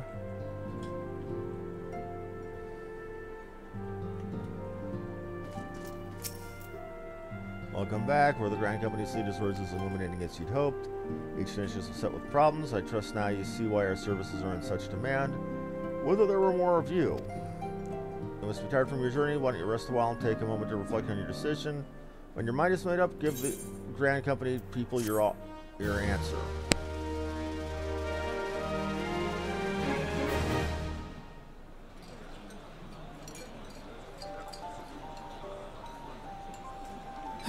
The gods only know what grand company our adventurer friend will keep. The wheels of change are in motion regardless. Brother, are you certain this course is best? Whatever do you mean, dear sister?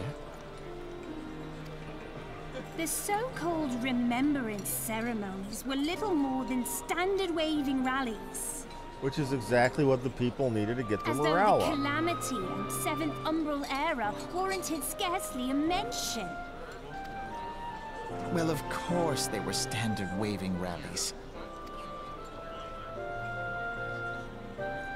Since you are so observant, mayhap you noticed what mention was made of the Warriors of Light?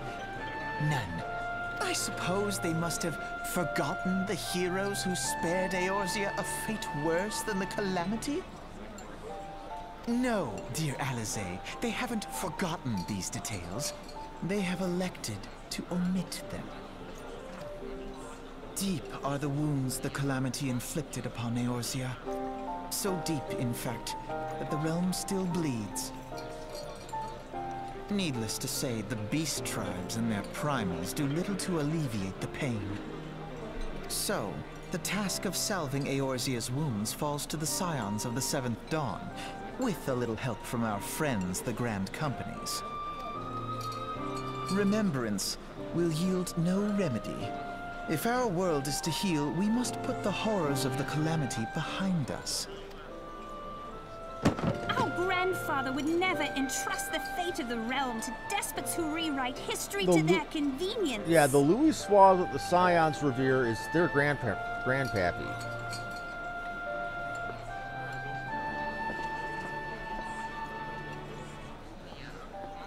There must be another way to cure what ails this world, and I need to find it. You are most welcome to try. Our paths may differ, but our destination is the same. In time, I dare say we will see eye to eye. I should hope so. My lady! We are to escort you! Hope does not come into it. We share the burden of this fate, dear sister, and will prevail together or not at all. The salve will serve not only to close up our present wounds, but prevent old ones from opening anew.